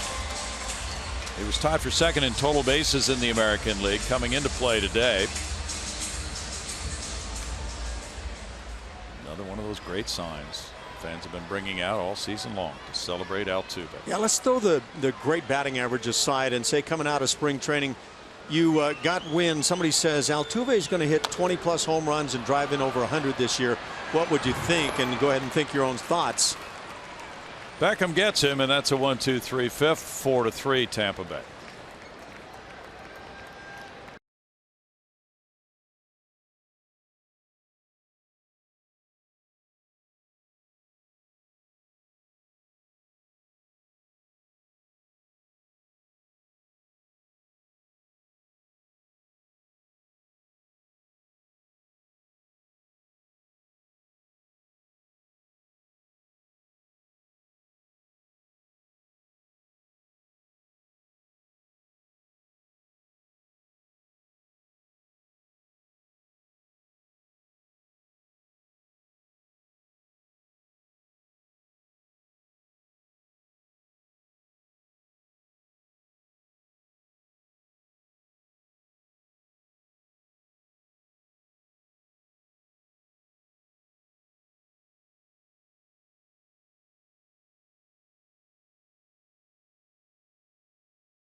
Move on to the 6th with the Rays holding a 4-3 lead, and we have a winner in our Chevy Stroh poll, and it goes to Jake Marisnick making a catch last night. 40% of you said that was your favorite catch at Minute Maid this year. If you missed it last night, 5-2 game. Rays were threatening they needed to put some sort of a rally together, but Marisnick made sure they could not do that. I asked George Springer for a rating on that one after the game last night. He gave it 5 stars and 2 enthusiastic thumbs up, guys.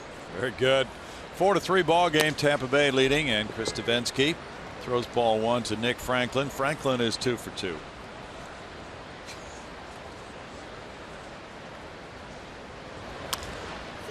Puts this one in the air, puts his head down, heads for first base. Jose Altuve takes care of out number 1. And Davinsky's retired 3 in a row after coming in with 2 men on base in the 5th.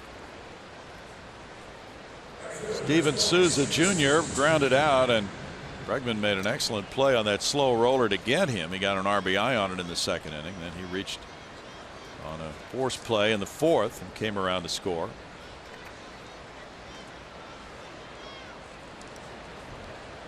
Rays are 10-20 in 1-run games. They have the 1-run lead now. And that's a changeup for strike 1, and Davinsky trying to keep it right there at a 1-run deficit. The way the Astros have been playing, they would have to feel good about that, but they'd certainly like to get into that Tampa Bay bullpen. No balls, 2 strikes.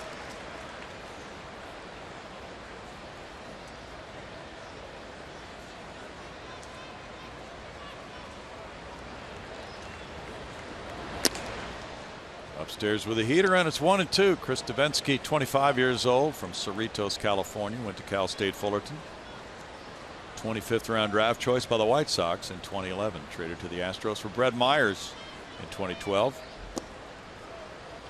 It's 2-2.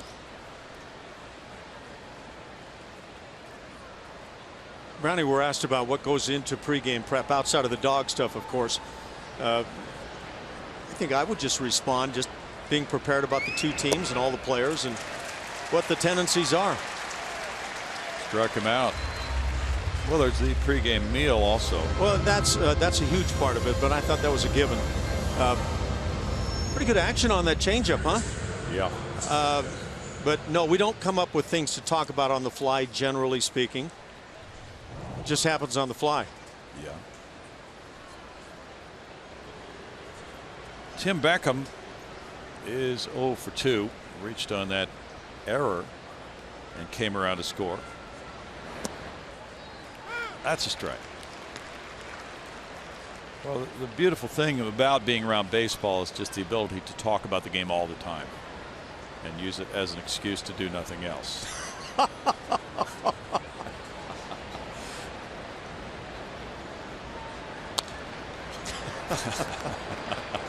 Well said. No balls, 2 strikes. I should have left that to you to begin with. Isn't it something you've really enjoyed, though, down through the years, whether as a player or in this job? Just the conversations that you have about it. Well, who would have guessed we'd be talking about that, or, you know, whatever else has come up during the course of the game? There's always something different, new, that kind of slaps you in the face. Always. Like this interference call today. Tap toward shortstop, rushing in Correa. Good transfer, low throw. Reed makes the play on the other end. Very well done. And Correa comes over as Reed bounces up. This is Correa charging hard, throwing hard, and then Reed making it on that end.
inning. Let's take a look at Inside the Box score, brought to you by Jack in the Box.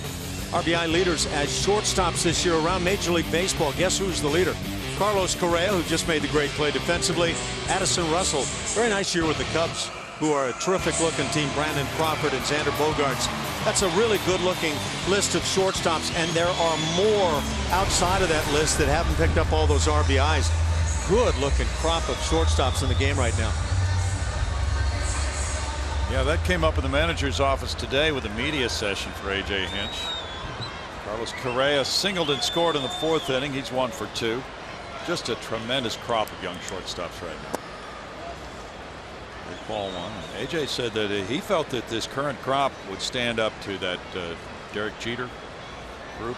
That one seemed really large with the 3 big guys, but this one might be more expansive. See if the careers wind up as large as Jeter and A-Rod. Yeah. Nomar. Right.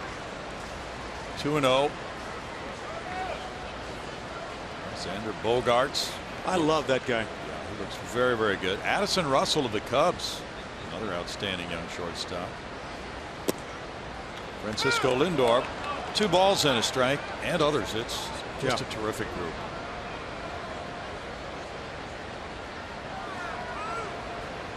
Ooh, in weighted runs created plus, he's 128, Ash. I was really wondering about that figure earlier. How's that work? I have no idea. 3-1. Well, no, it's an attempt to runs created, you know, extra base hits obviously weigh very big into runs created because it helps the team score runs more. So the power factor is big. Getting on base is important. But the weighted part of the runs created attempts to take the ballpark factor out of it and put all the players on the same playing field, whether it's the Moon or Washington, D.C. or wherever it is. They're all in the same field. They're not at Coors Field. They're not here. They're not in Milwaukee. Yeah, that's all in the same field. That's a tough assignment to extrapolate all of that, I would imagine. That'll help his WRC plus. A sharp single for Correa. He's 2 for 3 in this game. He swung the bat very well again, a 2nd consecutive game. Boy, he looks good. Does look good, and he's hammering the ball. I think if you took the general managers, or maybe the managers on the field, and said, of all the shortstops, who would you select first? I think Carlos Correa would be the guy. Hard to argue against that choice. He's aboard for Gurriel. Yuli 0 for 2. Hit the ball pretty well to right field his last time up after striking out in the 2nd inning.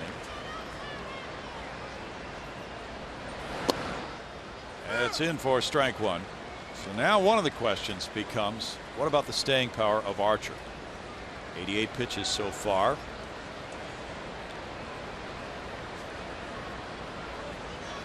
And the Astros were able to win that game off the Tampa Bay closer, Alex Colomé. Friday night. No balls, 2 strikes. Statistically, that was highly improbable. And you need some of those games down the stretch to make some miracles happen. Yeah, the Astros had never done that. This is their 55th year. They had never had a walk-off homer. That was the 2nd part of back-to-back homers.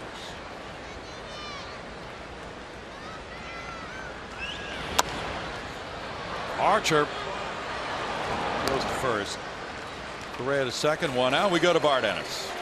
Thank you, Bill. Okay, Astros fans, today's winning word for our Wanna Get Away sweepstakes is home. That's H-O-M-E, like home plate. Visit rootsports.com/wannagetaway, fill out the form, and use the word home to enter to win 2 round-trip tickets from Southwest Airlines. So you can go somewhere and then fly back home.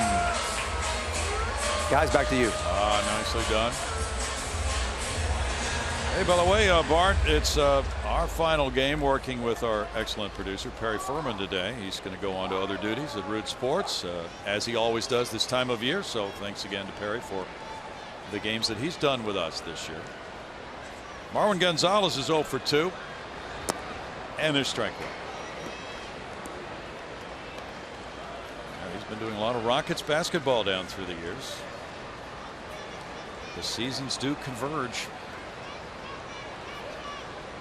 How about a fall with you know, the normal two sports you get in the fall, football and basketball, and postseason baseball thrown in. Worked out pretty well last year, didn't it? Yeah. Uh-oh.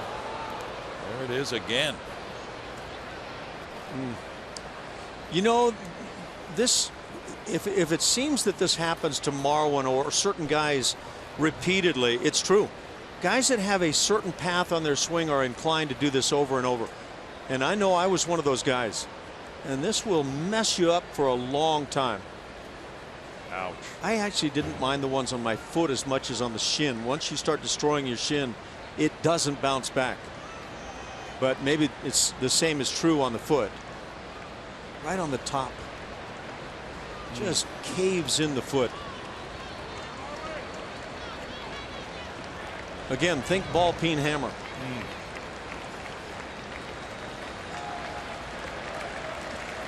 Would you ever be tempted to get out the ball peen hammer and smash the other foot so they'd feel equally bad? You know, I never thought of that. Maybe if I could find that time machine, I'll go back and give it a try. Doesn't sound logical, Brownie. No. There's no logic to this sport. No, at times you're right.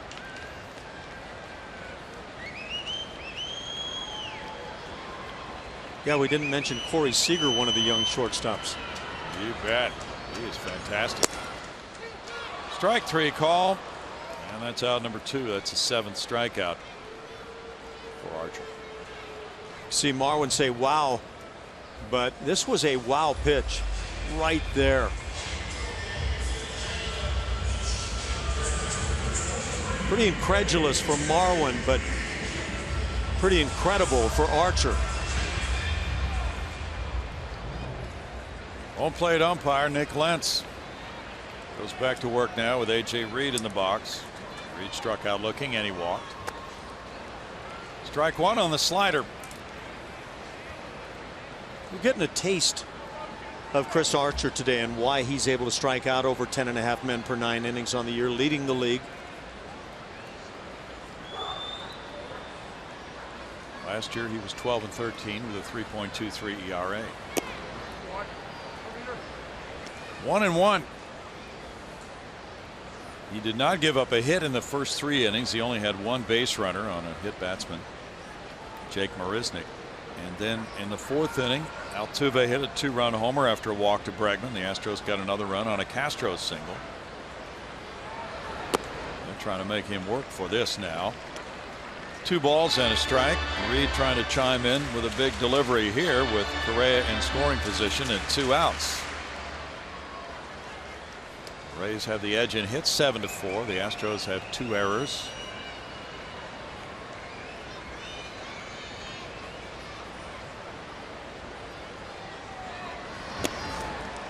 It's 2-2.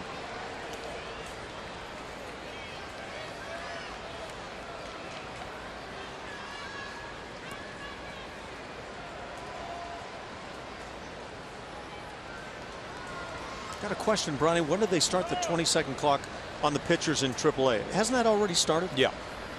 It's been going on for a while. I think a couple of years maybe.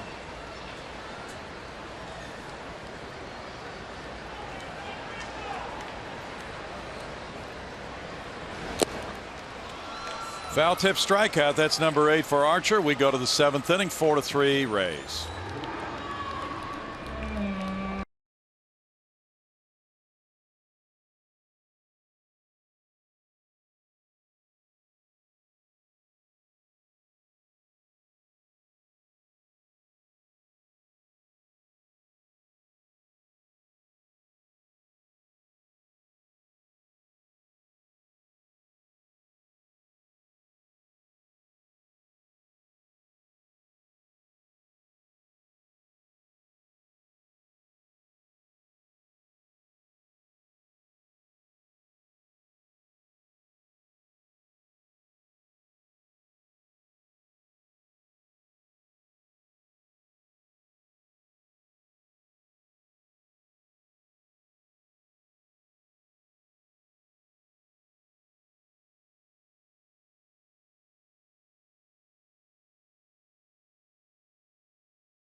Baseball brought to you by T-Mobile.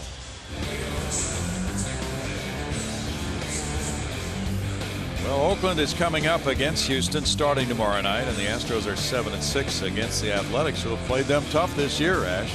No more Josh Reddick in that lineup, and I think he's a big factor for the A's. Hopefully that works as a positive factor for the Astros in that 3-game set and the remaining games coming up against Oakland. By the way, real quickly, on that 20-second clock in the minor leagues, I probably misunderstood the question coming our way, but it starts, I believe, as soon as the catcher or the pitcher receives the ball back from the catcher. That's our understanding of it. There's strike one to Mahle. Luke with an RBI double in the 4th inning, 1 for 2. 4-3 Rays with Dickerson and Kiermaier due up. No balls, 2 strikes. Well, Davinsky has been so valuable in bridging the gap in games like this, staying in beyond just a few batters, coming in with 2 men on base, and he's gotten 5 straight outs. Marisnick and Springer. Springer calling. 1 out. Of course, the rosters soon will be swelling with more players on September call-ups. Yeah, I don't see the Astros bringing up a whole lot in terms of numbers, do you? No. Don't believe they will. We expect to see a couple of relief pitchers, though, joining that bullpen soon. We would guess James Hoyt would be one. Yandel Gustave another. I think Preston Tucker will be in the fold at that time. Yep. Corey Dickerson has a double and a walk. That's strike 1. They'll call up another catcher, Max Stassi. Well, when you think about guys who made a big difference on the positive side this year, think of Chris Davinsky.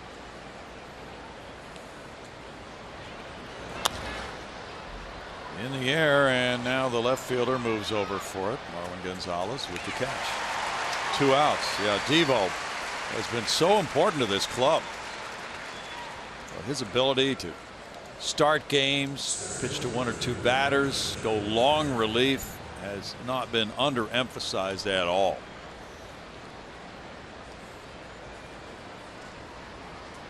Kiermaier is 0 for 3. He has really helped to keep the load off the other guys in the pen. Bounce foul, there's strike 1. And come September, that is generally appreciated quite a lot. He leads the majors with 9 outings of at least 3 innings this year. Some guys might eat up innings, and that gets talked about a lot out of bullpens. Other guys like Davinsky not only eat up innings, but they keep you in ball games and help you win a number of times. They sure do. 1-1. It's one thing to go out and pitch 3 innings and give up 5 runs, but that's not what he does. Into right field. A hit for Kiermaier. 2-out single. First base runner allowed by Davinsky. Evan Longoria gets to the plate. He's 2 for 3 with an RBI. One arm swing right through that pitch that was diving down. Just one way to extend the swing a little longer through the strike zone. Josh Donaldson, who would love to be an MVP again this year, has his first 3 home run game of his career. Toronto 9, Minnesota 6. Twins have really hit the skids. Yeah, they have. See how many in a row they've lost. I think it's 9 or 10 now. Well, they were 1-9 in their last 10 coming in. Okay, this is 10 straight losses today.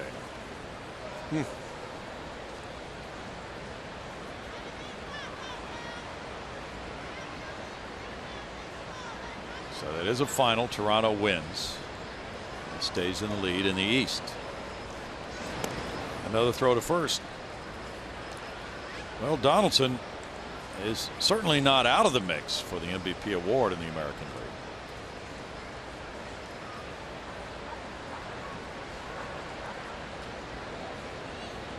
League. Longoria takes it for ball 1. Padres beat the Marlins 3-1 in Miami.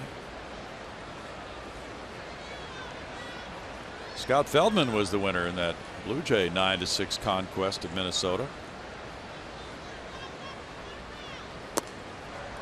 Off the plate for ball 2. Donaldson now has 33 home runs with the 3 he hit today. Tulowitzki hit his 22nd. Donaldson's name had kind of slipped from the MVP conversation. He'll push it right back in there. Yeah, he will.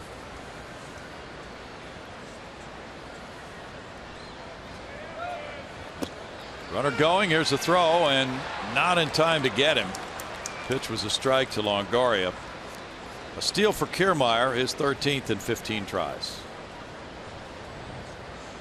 They get to look at the wheels that lead to so many people feeling like he is one of the elites in the outfield. Head down and digging, huh? Yep. Now 2-1 the count to Longoria. He fouls it back, and it's 2-2. Donaldson now has 91 runs batted in.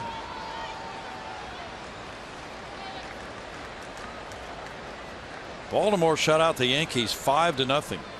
Kevin Gossman going to 6-10 with a win over CC Sabathia.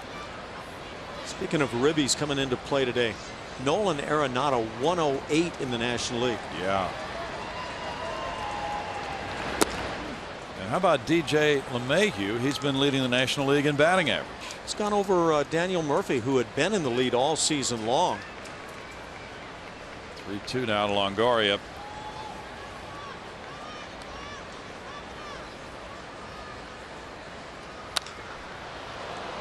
Marisnick legging it back deep into right center field on the warning track. Wow. Does he cover the ground? No runs, a hit. Marisnick with another big play. Keeps it close at 4-3 Tampa Bay as we sing God Bless America. Sunday afternoon tradition here at Minute Maid Park. Now, ladies and gentlemen, we kindly ask that you rise and please remove your caps as we take pause not only to honor our great nation, but to salute those who defend our freedom around the world each and every day. Now, please join Joe Mishler and Jasmine Jenkins for the singing of God Bless America. God bless America, land that I love. Stand beside her and guide her through the night with the light from above. From the mountain to the prairie to the ocean, wide with foam. God bless America, my home, sweet home. God bless America, my home, sweet home.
on top on our game summary brought to you by DeMontron, but the Astros get the last at bat, and they're coming up in the bottom of the 7th inning, trailing by 1. Chris Archer, the big story. Will he win for the 8th time? Will he lose for the 18th time or get a no decision? He started like a house of fire. 3 innings of no-hit baseball. Then the Astros got to him on an Altuve 2-run homer. That's Altuve's 21st of the year. Castro drove in a run with a single. Now it's 4-3 as they come up in the 7th. Erasmo Ramirez warming up. Archer has struck out 8. That puts him at 200 strikeouts for the season. Big plateau for any pitcher. Jason Castro leads it off. He had the RBI single in the 4th. He's 1 for 2. Fouls it away with a good swing. Strike 1. This will be the 100th pitch coming for Archer next.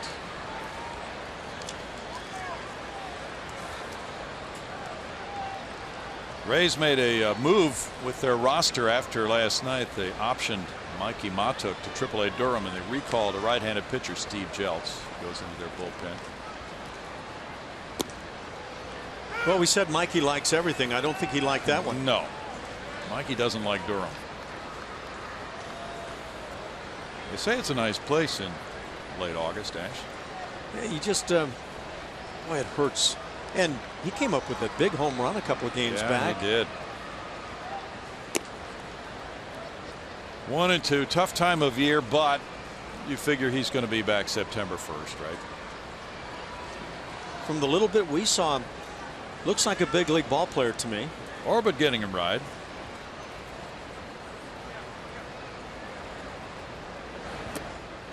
Slider got a strikeout. That's number 9 for Archer. And Tony Kemp's going to pinch hit for Jake Marisnick. I will assess this slider of Chris Archer as one of the top that I've watched while watching around Major League Baseball this year. Yeah.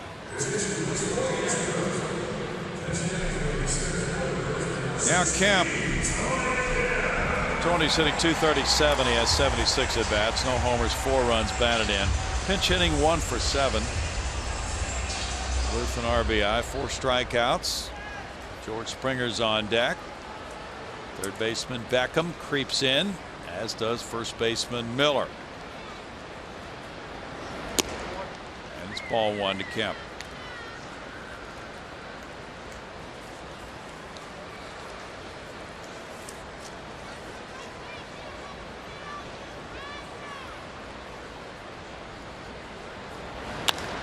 Fly ball left field. Dickerson.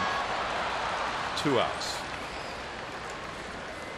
So all you can do as a pinch hitter, get up there and hit something hard somewhere. Yep. George Springer's 0 for 3.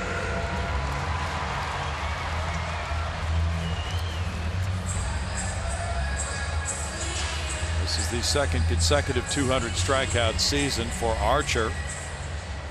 Last year he struck out 252 to set a Tampa Bay club record in 212 innings.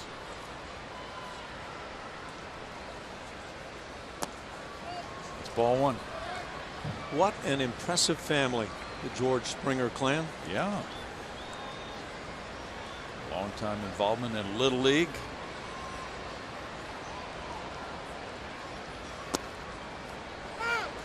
One ball, 1 strike. 2 pitches very close to each other. That first one should have been called a strike, as well as this one. That's like, oh, you didn't like that? Well, I'll bring it up for you 3/4 of an inch. Foul ball to George, 1-2. Michael Feliz and Will Harris are warming up for Houston. Davinsky's gone 2 2/3 innings. In the 8th inning, Miller, Duffy, and Franklin are due up for the Rays. They used to be the Devil Rays. Once they got rid of the Devil, they became a much better club. They took the Devil out of the program, and they really were better. He checked his swing, and it's 2-2. 2008 World Series for Tampa Bay. What do you think? Does the bat go through or not? I think it did. Certainly could have been called, huh? Yeah. Posing as if you got it right there and it hit a wall. Give the umpire that photo. Foul away. Last image is important. That's exactly right. No matter what happened before that, right? I don't know what's happening right there. A doggy treat. Or is it a personal treat? One of each. One for everybody. I hope that spoon belongs to one individual only. They're interchangeable, Ash. Yeah? Foul back. George down on a knee with a big cut there.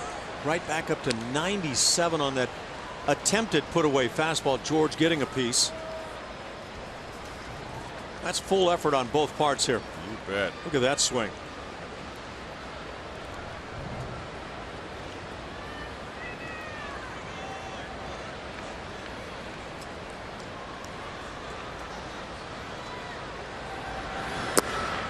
Ooh, this time he did check, and it's 3-2. Springer works the count full. The Mark Ripperger call.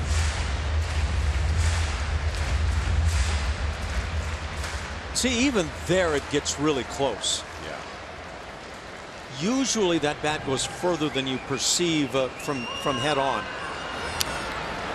Good at bat for Springer. He was hanging in. Doing some serious backlegging right now. Yep.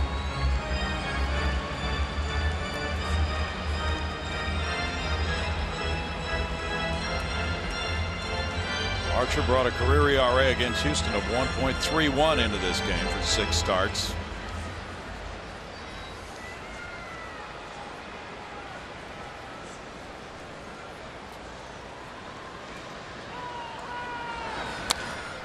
Springer fouls one. This is really forcing Archer to work. That's a little bit of a case of overweighting maybe on the slider. Springer will be seeing the 10th pitch of this at bat. It's not like George is trying to flare one somewhere. He's trying to launch something.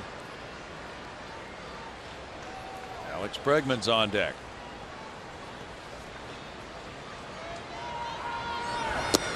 Struck him out. To end the 7th inning with strikeout number 10 of the day. 4-3 Rays.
Have the lead. The final strikeout there of the 7th inning after an 11 pitch at bat. George Springer swinging at this, and Archer was pumped up. Springer appeared to say something to Archer after that. Yeah, I don't think George liked the reaction, but let me turn it around. Do you not see that same reaction from hitters when they come up with a big hit or whatever the case may be? Yeah. Home plate umpire Nick Lentz keeping peace. Springer back in right field. There's a new center fielder, Tony Kemp. New pitcher Michael Phillies, 7-1 with a 4.09 ERA. Brad Miller gets it going. He is 0 for 3. Fastball fouled away, strike one. Chris Davinsky worked 2 2/3 innings, allowing 1 hit, no runs. He had no walks and struck out 2. Excellent job. Slapped by a diving Bregman into left field. Miller's aboard. Leadoff single. Different stroke from Miller right here. He'd been taking that home run swing that he's employed well this year throughout the series, and then all of a sudden a downward slap to the left side swing. Yeah. Maybe trying to take advantage of that empty side. Hit number 9 for the Rays. Duffy's the batter. He has one of those hits, a single in the second. He came around to score. He's 1 for 3. Phillies worked Friday night, 2/3 of an inning. Was not charged with a run. Gave up a leadoff double. And an inherited runner scored. There's ball 1. That was in the 7th inning. Mike Fiers had left with a man on base and 1 out with a 3-2 lead, and the tying run scored on a Dickerson double off Phillies. Runner going, and the pitch is foul. 1-1, and Miller will come back to first base. And we know some people had power failures and missed portions of this game for various reasons. She didn't miss anything. Well, I'm not sure the mirror portion of the day worked out well. Oh my gosh. Ooh. Joe Musgrove dancing out of the way.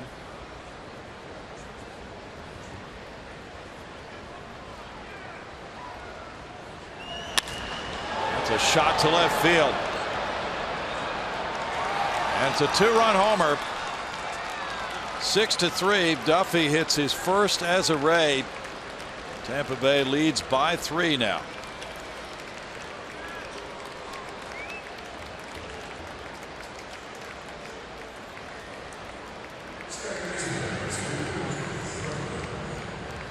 Got a good chunk of this one, no doubt about it. A fastball that just, yeah, right on the inside edge. I would not have guessed it was that close to the inside corner.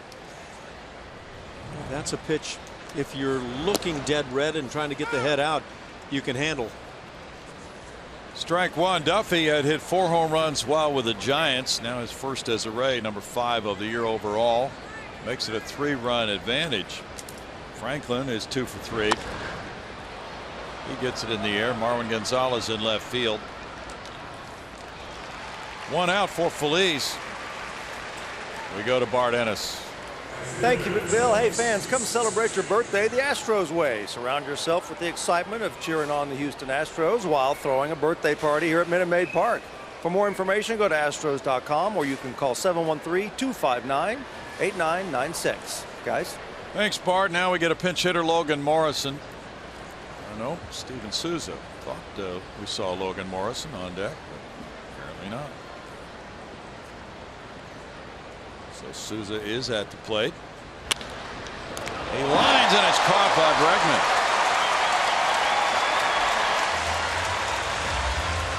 2 outs on a hard hit ball. No obstruction on this play. Just great reactions.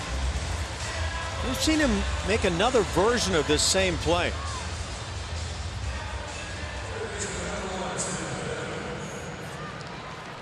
Well done, young man. Caught one of these last night. Yep. Very good job by Bregman. 2 outs, and it's Tim Beckham now. Beckham is 0 for 3, reached on an error. There's ball 1. We got some help in the press box. That rule on the obstruction, 706B. And that happened in the 4th inning on a ball hit by Beckham. Souza wound up scoring on it.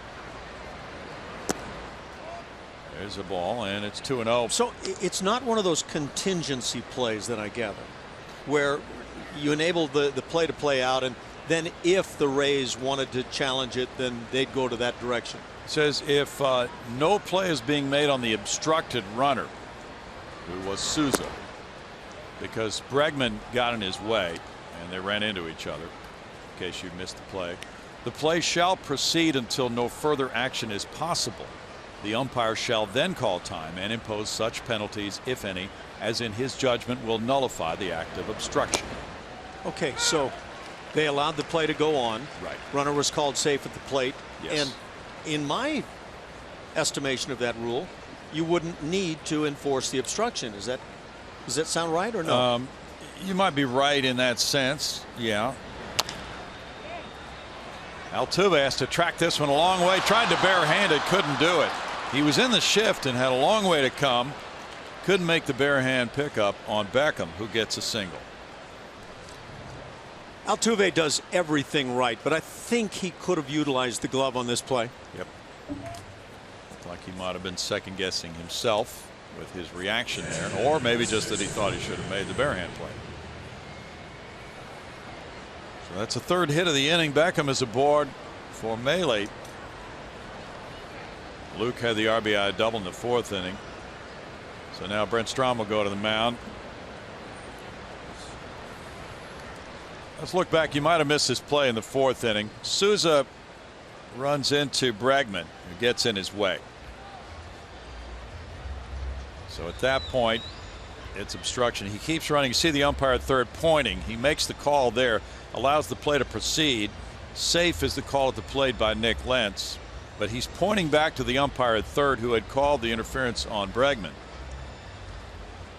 And then the umpire, even if the call had been out and home, that could have been overruled by the interference play on Bregman. See, that's why I said contingency play, and it seems to me like you didn't have to enforce the obstruction because the play was safe at the plate. Right.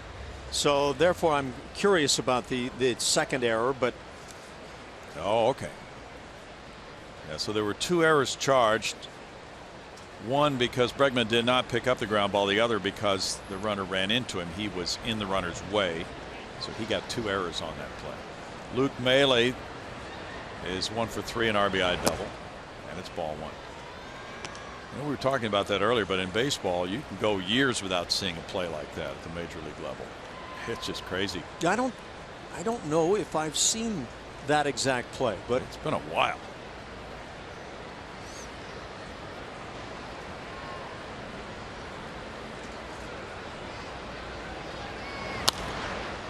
So the umpires have the right to award the base runner the number of bases they feel he would have had had he not been.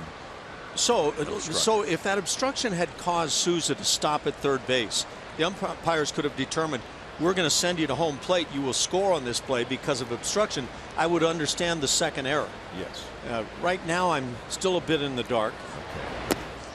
I see what you mean. 2-1. You feel clear cut on that one? Yeah, I think so. About a second error? Yeah. I think I'm okay with it because he did get in the base runner's way. So whether the obstruction was required to score the run or not, the error is applied. I think so. Okay. Diving Correa, he gets up, throws from a knee. This is spectacular, but he didn't get him. And it's an infield hit for Melee. Fourth hit of the inning. Think he doesn't have range? I suggest think again. He's gotten everything in sight. He's got the arm to back up all the plays.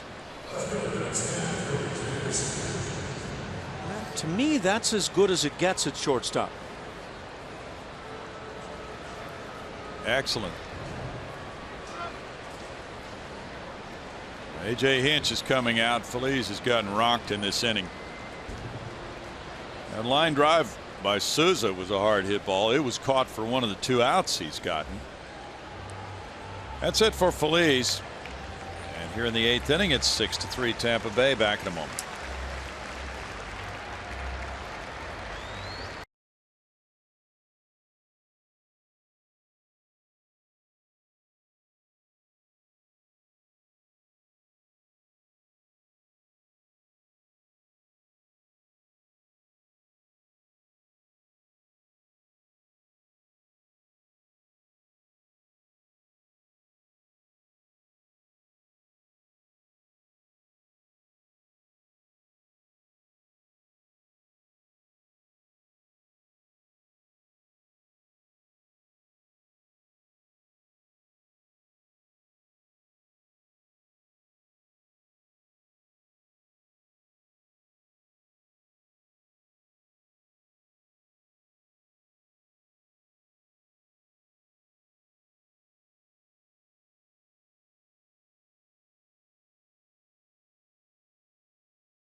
Tip into the game. More on him in just a moment, but we want to let you know that you can follow Astros baseball live with the MLB.com @BAT app.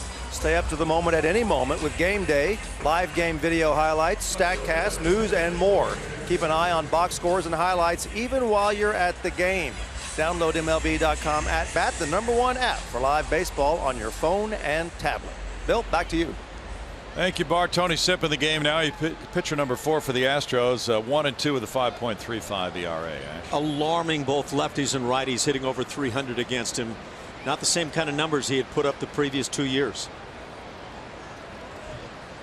Facing Corey Dickerson, lefty on lefty. Dickerson has a double and a walk. Runners at first and second and 2 outs. That's ball 1. Dickerson is the 7th Ray to bat here in the 8th inning.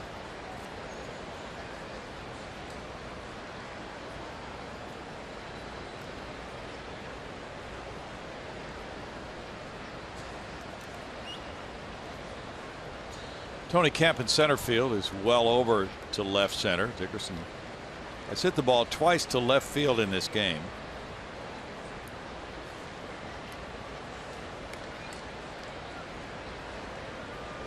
Kiermaier's on deck, another left-handed hitter. That's a drive to right field. Springer heads back for the wall. That one sails over his head, and that's gone. 3-run homer, and the Rays have blown it open here in the 8th inning. 9-3.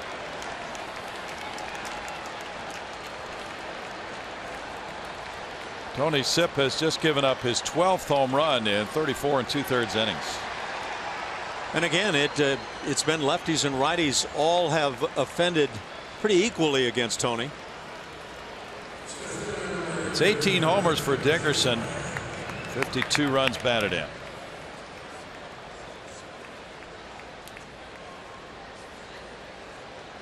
That's the Carlos Gonzalez swing right there, former teammate, and it's a big one in this game.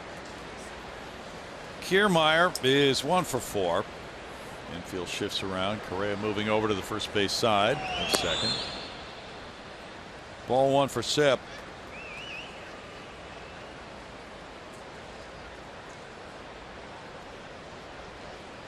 Thirteen hits now for the Rays with a 6-run lead. 1-1.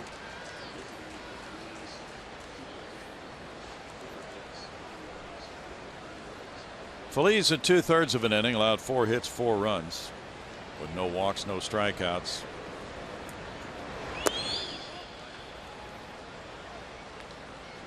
Two and 1. 48 of Dickerson's 91 hits have been for extra bases. .448 slugging percentage coming into this game today. 3 balls, 1 strike. Well, with Baltimore winning, the Orioles are now 71-59.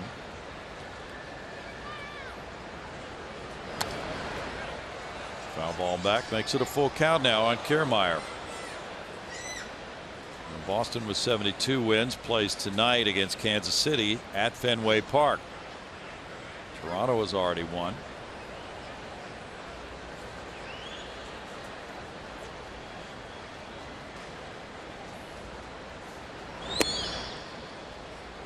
That's ball 4. And the 9th Ray to bat in the inning will be Longoria. Longoria is 2 for 4. He had an RBI double in the 3rd inning. Pirates lead the Brewers 3-1. They're in the bottom of the 9th inning in Milwaukee. Oakland is dealing the Cardinals a setback so far. 7-4, bottom of the 9th. That would be 2 wins in that series for Oakland if they nail it down. Longoria looks at ball 1. Well, the Athletics, who've pounded out 9 hits today, will head for Houston after that one. They got home run number 34 of the year from Chris Davis.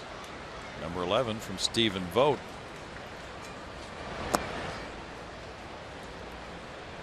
Brad Peacock warms up for Houston. The count's 2-0. Ryan Madsen is in the game now for Oakland to try to close it out over St. Louis.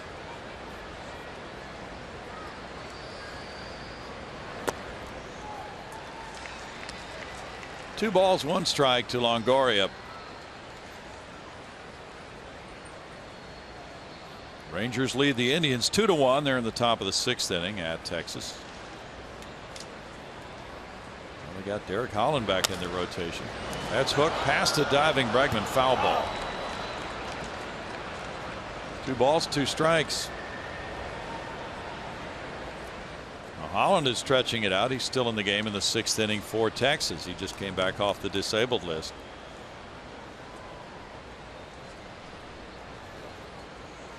Yeah, as you watch that play, for some of the new fans, had that been a ground ball, it looked like the path was then right over the bag and would be a fair ball, but with the line drive, you've got to land it fair. Erasmo Ramirez and Steve Jeltz are warming up for Tampa Bay. Foul back, and it's still 2-2 to Longoria. Longoria in that 7-game American League Championship Series in 08 hit 4 home runs to beat a Boston Red Sox team that had won the World Series the year before.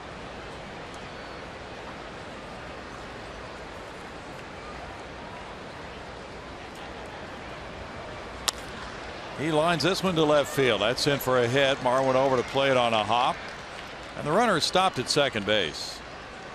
Kiermaier, so Longoria is on with a single, his 3rd hit. And Tony Sipp has given up a 3-run homer, a walk, and now a single. Brad Miller bats for the 2nd time in the inning. Miller started the inning with a single to left. He's 1 for 4. That was that opposite field, really nicely done, kind of downward swing stroke. Shift on against him.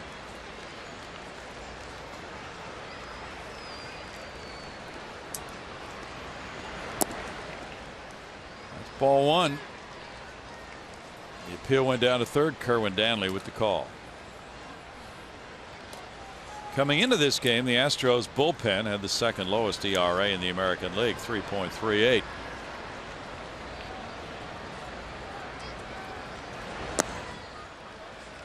One ball and 1 strike.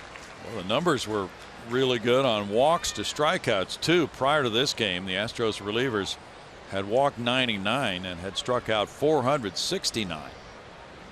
Great ratio.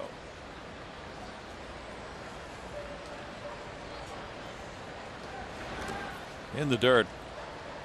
2 balls, 1 strike.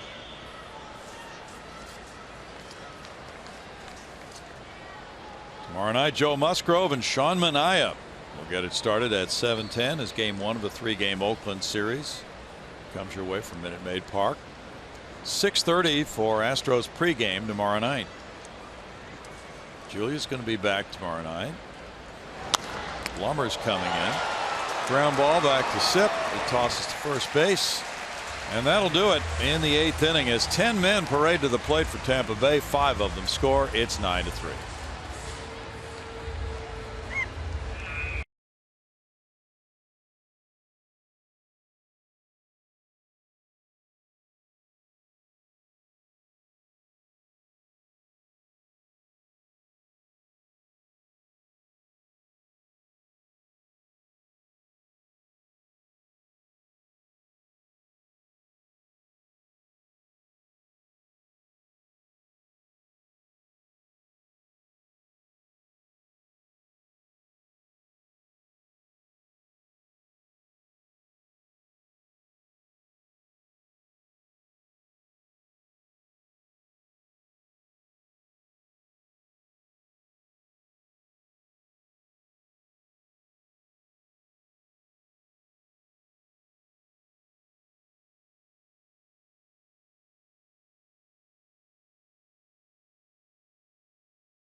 Game Miller time. It's brought to you by Miller Lite. Time now to look at it. And Jose Altuve ripped his 21st homer of the year back in the 4th inning. That was the Astros' first hit of the day. He now has 87 runs batted in. That got a comeback started. They cut the deficit from 4-0 to 4-3. 2 of those coming on the Altuve homer, another on a single by Castro. Now, though, Tampa Bay having added to its lead with a big 5-run 8th inning. It's 9-3. And Steve Jeltz, who just rejoined the club for his 3rd stint with Tampa Bay, is 2-6 with a 6.75 ERA. It's going to require some heavy lifting right about now, and you've got a guy out there with a heavy ERA, so go at it. Kind of odd numbers, 234 batting average against, and yet the ERA almost up to 7. Alex Bregman's 0 for 2 with a walk. 5-game hitting streak on the line for Bregman, who looks at ball 1. Chris Archer threw 114 pitches, 74 were strikes in 7 innings. He allowed 4 hits, 3 runs, walked 2, struck out 10. 4 short of his season high of 118 pitches in a game. Bregman smacks one toward the left field corner. That hooks, and it's foul. 1-1 to Bregman.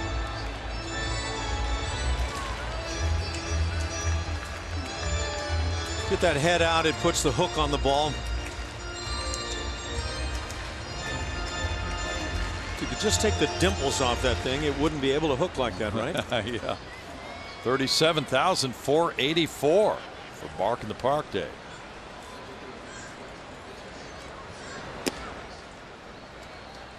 Bregman takes, and it's 2 balls and a strike.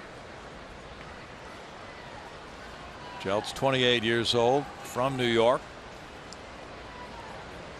Signed as an undrafted free agent with the Angels in 08. Tampa Bay got him in a trade in 2013. That's a liner to right center field. Kiermaier will not be able to make that catch. And Bregman has a 6-game hitting streak. Kiermaier looked like he might have been upset with himself for not getting to this, but tough pitch, and you can see what Alex can do with the bat. So short, direct to the baseball. I just think he's going to do very well offensively for a long time. He's on. Altuve's in the box. Altuve 1 for 3, a 2-run homer.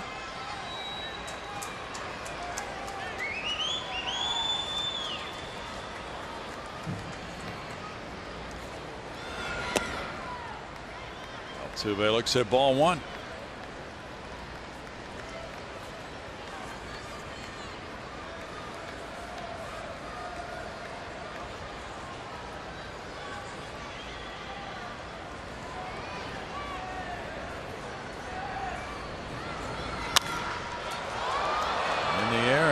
Shortstop Duffy moves behind second.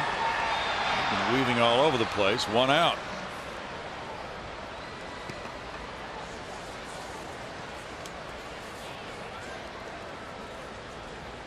Carlos Correa is 2 for 3. Correa with 88 runs batted in this year. 85 as a shortstop. That leads the majors. He needs 1 more run batted in to tie the club record. 4 runs batted in playing shortstop. Miguel Tejada had 86 in 09. So if you're a pinch hitter or a DH, that doesn't count as RBIs as a shortstop. Ball 1 to Carlos. Boy, there are some icons. Glad to see they're getting along.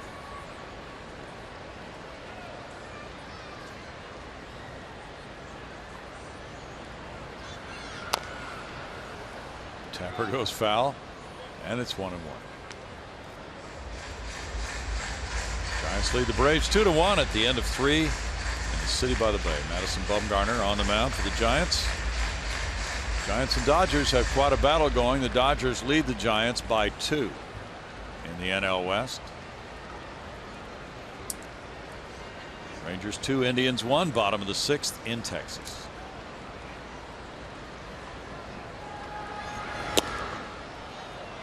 1 ball, 2 strikes to Correa.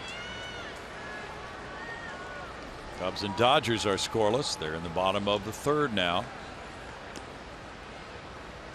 Stewart going for LA, Lester going for Chicago. Diamondbacks lead the Reds 4-2. They're in the middle of the 3rd. Diamondback franchise will be interesting to watch. 2 balls, 2 strikes. Who keeps the jobs? Who loses the jobs in the front office? That's the big question about that club. Hey, you think La Russa and Stewart survive? Maybe not. There's a rally monkey. Or is that what that is? Yeah, I'm hoping it was. Correa with a strikeout. It counts for out number 2. And now Gurriel will be the batter. So 11 strikeouts for the Rays pitching. Just a good heater at the knees, and Correa tries to stay down on it maybe a bit too much.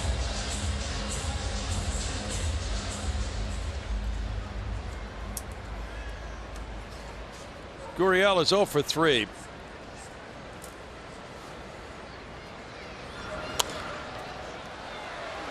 Foul back and out of play for strike 1.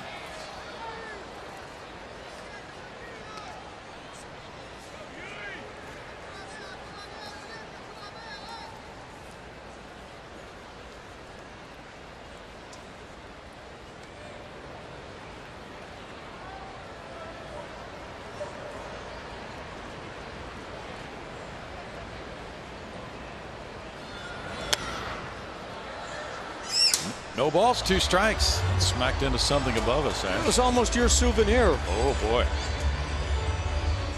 I saw you were grabbing your glove quickly. Yeah, right. That had a little hair on it coming up here. It did. It hit something hard above us.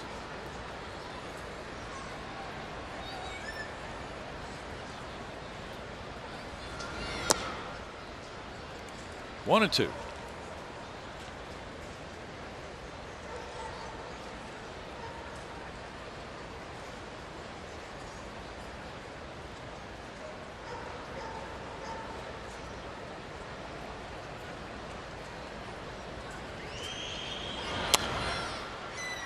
It's been quite a year for Gurriel, from signing that 5-year deal with the Astros after not having played for months to working his way through the minor leagues and back to the top level now of baseball. This month of September should be quite a learning experience for him. But with all the time he spent in the game, he would be one of those guys who could learn quickly, one would think. Rams that line drive by the shortstop Duffy into left center field. A hard hit ball by Gurriel. He's 1 for 4 now.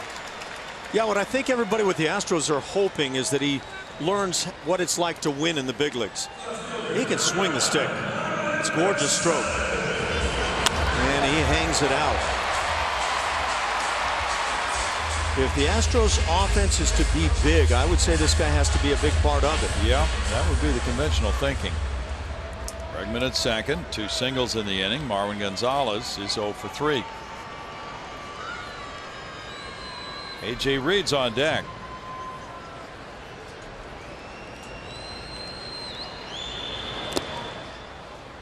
That's strike 1. How about Marwin's singles?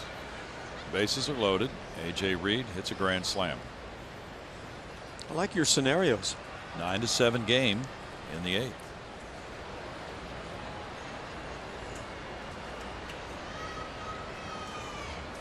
Get no pushback from me, Bronny. Foul ball makes it 0-2. You're just a very agreeable sort today. Well, it's dog day at the yard, right? Hey, yeah, it is. Bark in the park, is that what it's called? It is called that by some people. Is that the official name of it? I don't know. I was trying to remember what you were saying earlier. That's what I said. I didn't want to foul it up. I think I may have fouled it up. So you were just riffing on that, right? Yeah. It's the last time I listened to you. Upstairs, and it's 1-2. What other names would you suggest for it? Let's see. Bark in the park. There's Dog day afternoon. Caution on the warning track. Yeah.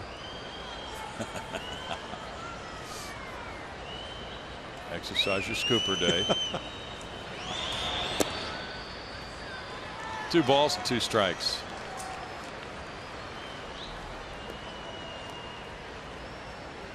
Dogs' names are great, though, aren't they? The faces. I honestly, what I said earlier, looking in the faces and eyes of dogs, I'm just totally won over. Into right field. Bregman's coming home. Here's the throw, and it's not going to be there. And now 10-4 ball game. Or 9-4 ball game. You got your base hit, Browning. That's going to get us there. Good, quick, short swing on a high heater. Watch this arm of Souza in right field. He keeps it down. He throws really well. Yeah. But when he made a mistake, he made the mistake down. We've seen some throws up from outfielders recently, and they're costly. Jim Hickey comes out. And Jeltz has given up 3 hits in the inning and a run. Alex Colomé, the closer, warming up. Reed would be the batter.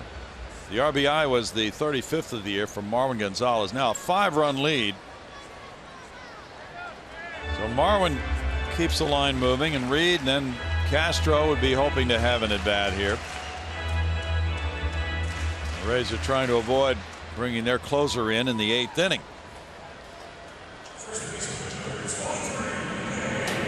Colomé is getting loose.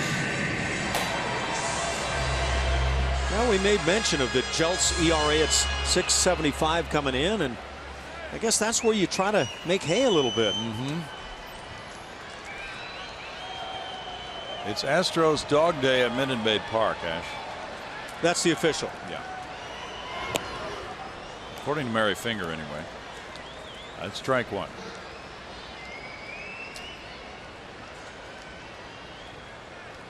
I'm going to check out the brochures from here on out. All right.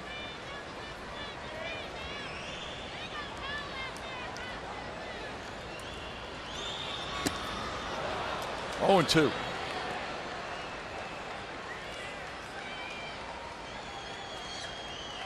Well, after seeing that swing, one of the conventional thoughts would be go right on back up there with the fastball. Yeah.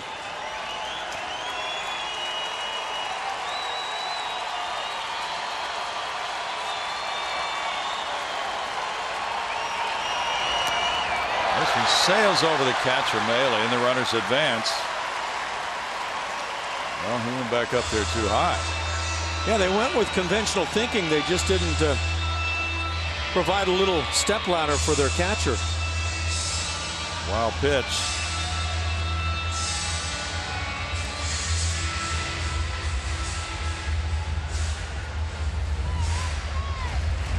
Shaky 8th inning for Jeltz rejoining the club.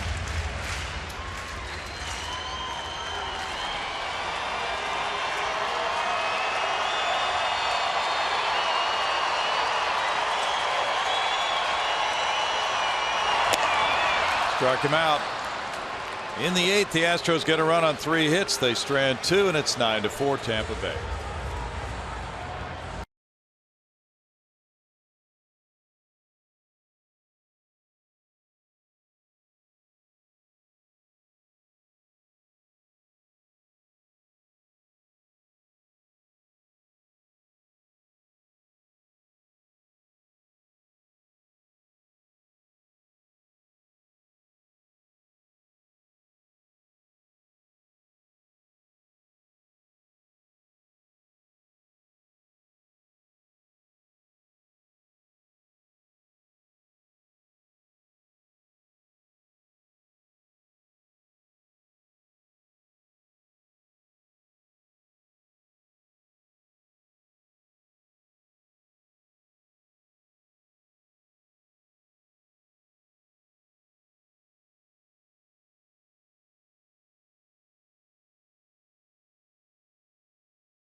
Sports is presented by Southwest Airlines. Transparency, low fares, nothing too high.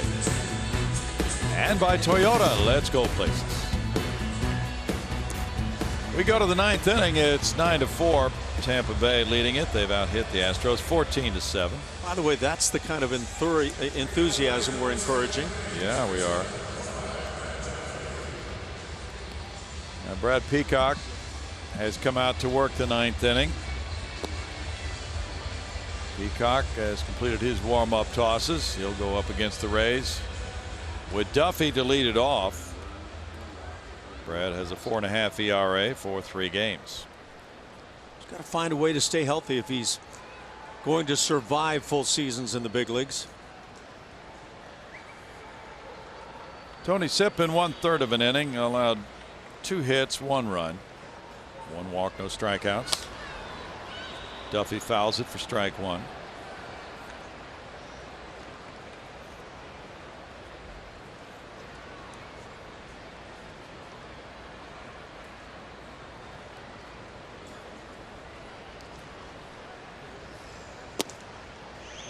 In for a strike for Peacock. He's in front 0-2 on Duffy, who's 2 for 4 in this game. Will Harris has a birthday today. He's 31.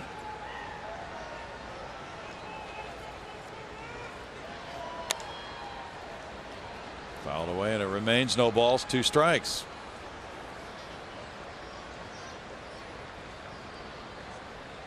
All those today, huh? Yeah. Wow. Jack Black.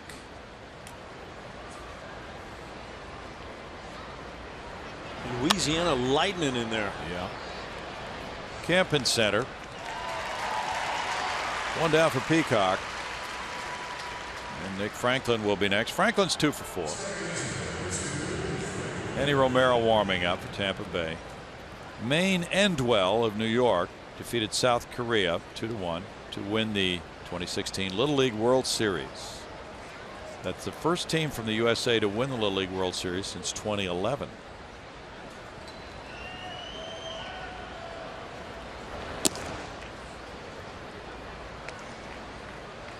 Ball 1. Yeah, it seems that America has been outsourcing its Little League World Series winners to other countries in recent years. Deep drive to right field. Springer watches this one sail out of the park. Franklin hits number 5 of the year, and it's 10-4. Tampa Bay Ray hitters over the last couple of innings outsourcing some of the baseballs. That's 24 runs batted in for Franklin.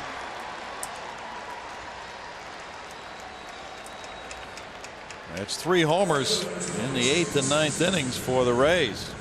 There has been some pent-up angst, apparently. Looked like a reasonable changeup with movement, and yet Franklin laid the head all over it.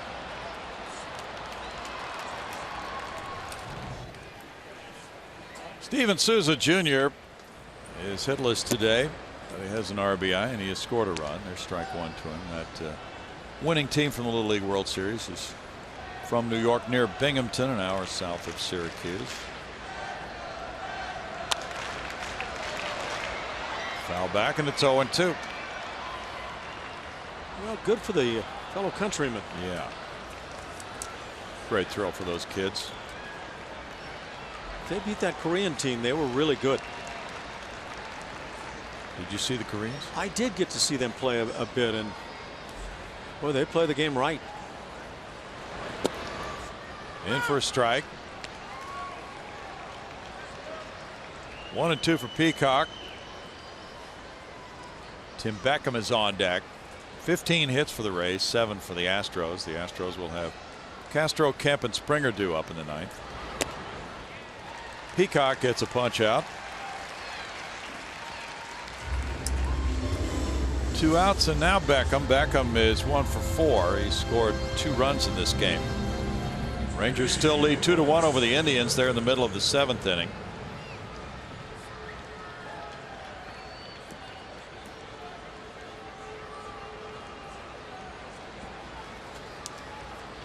Seattle lost 4-1 at Chicago to the White Sox. Carlos Rodon the winner, beating Taijuan Walker. David Robertson got his 33rd save. That's a strike. Astros and Seattle began the day in a tie for second behind Texas. Both were 7.5 games back.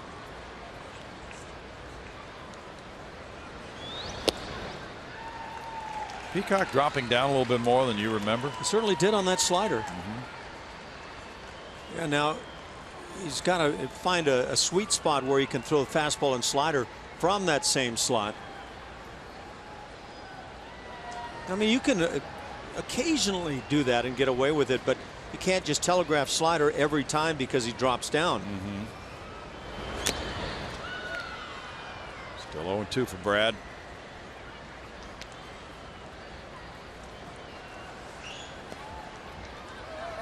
The main thing he can take away from this year is that he's healthy after the surgery last year.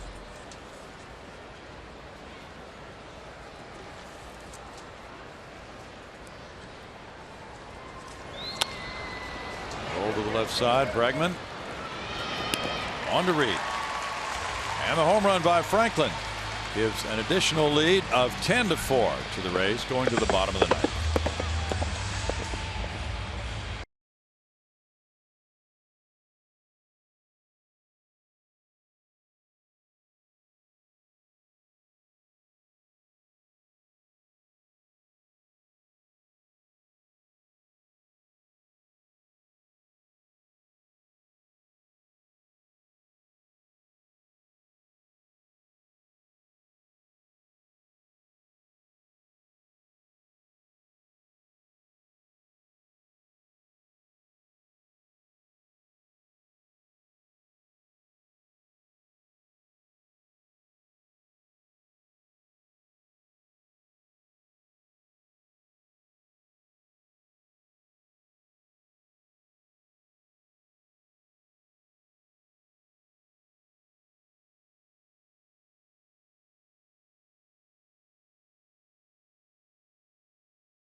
The Astros come up in the bottom of the ninth inning against a lefty reliever, Enny Romero. He'll be pitcher number 3 in this game. He's 1-0 with a 4.75 ERA. Break out your assortment of rally caps, apparently, and that's what time we're at, Brownie. Rally cap time. And that means Teoscar Hernandez. He'll be pinch hitting against the lefty. What's the run baby run all about, you know? Well, I don't know, but I hope it involves the final play of this game. Yep. Well, the pinch hitter for Jason Castro, who was 1 for 3 with an RBI. Teoscar Hernandez will lead it off. Tony Kemp is on deck. George Springer due up third. Here in the Astros ninth inning, Teoscar at .222 has 3 homers, 6 runs batted in. He's had 45 major league at bats, and he has not had an at bat as a pinch hitter so far.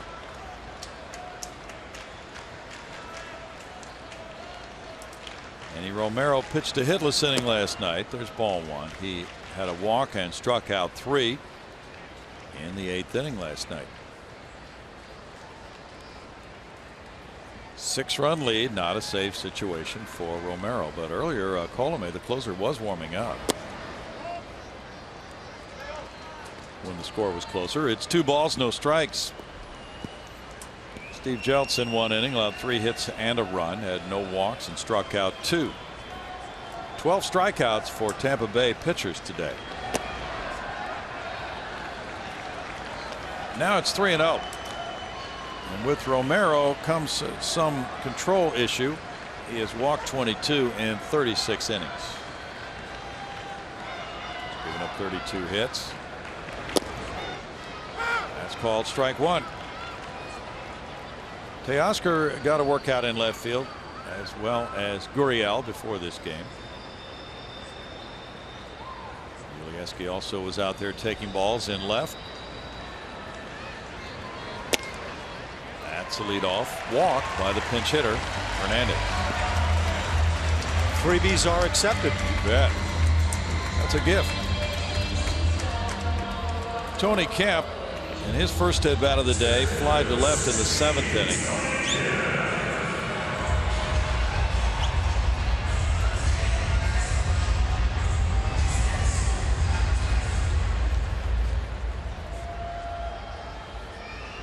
Detroit was shut out by the Angels 5-0.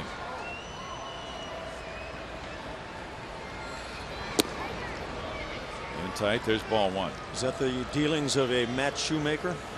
I'm trying to remember. I don't think it was Shoemaker today. We'll check.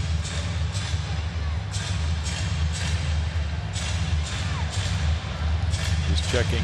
Seattle lost. Detroit lost. So a couple of the Astros rivals for the wild card spot have also lost in this game. In for a strike. 1-1. Oh, that was Skaggs, and you mentioned that earlier today. Oh, that's right. 6 shutout for Skaggs, 2 hits. Tyler Skaggs.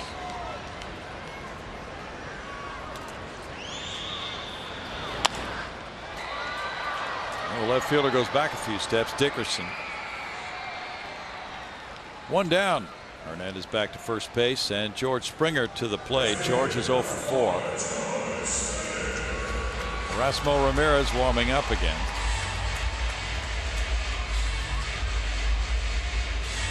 It was not a bad looking at bat right there. Swing in particular against the left-hander for Tony Kemp. Hangs in there very well.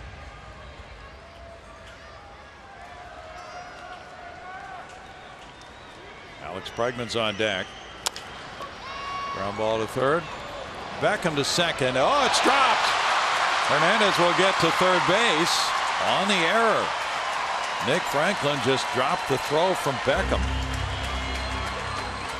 Runners at first and third. It's a fielder's choice, allowing Springer to reach, and the error on Franklin is his 3rd of the year. Try to stay away from just poor play so much of the time, and that ball never even went into the heart of the glove.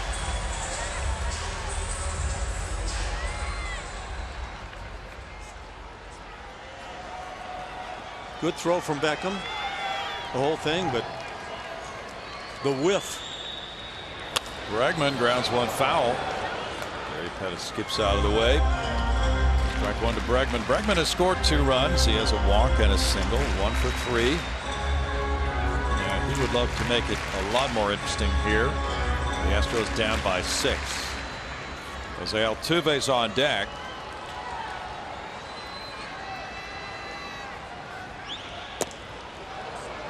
No balls, 2 strikes for Enny Romero.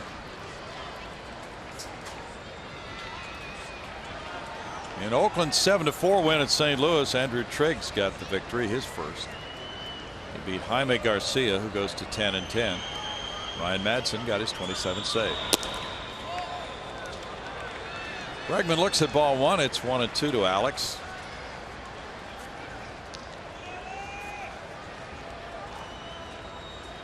Tampa Bay trying to gain a split of this season series at 3 games each. And that's a strikeout for out number 2. Altuve to the plate. Good looking breaking ball after a 95-mile-an-hour heater up in the zone for a swing and a miss. So Romero showing good stuff to Bregman. Who did? Altuve ripped a homer in the 4th inning off Archer. He's 1 for 4.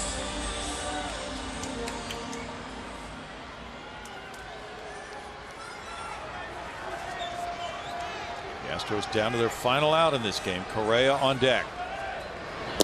Runner going to second base. George Springer will make it without a play, and there's strike 1. Fielder's indifference gets him to second.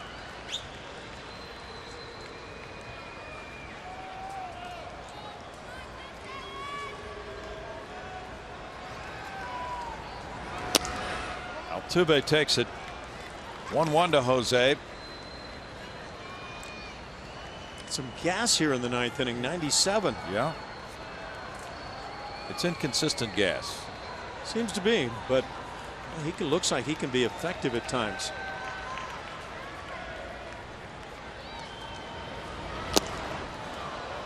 One and two. Yeah, he has the stuff. It's a matter of harnessing it.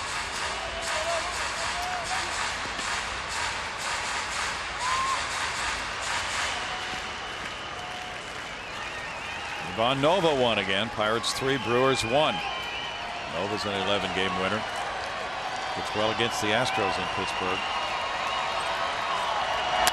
Altuve with a grounder. Duffy with the play to end it. 10-4. Tampa Bay winning. And the Astros, who were going for the series sweep, settled for 2 out of 3. They'll move on to the Oakland series with a 2-1 record on this homestand and a record of 68-62 for their first 130 games of the year. Kevin Cash's club in front and winning it 10-4 today.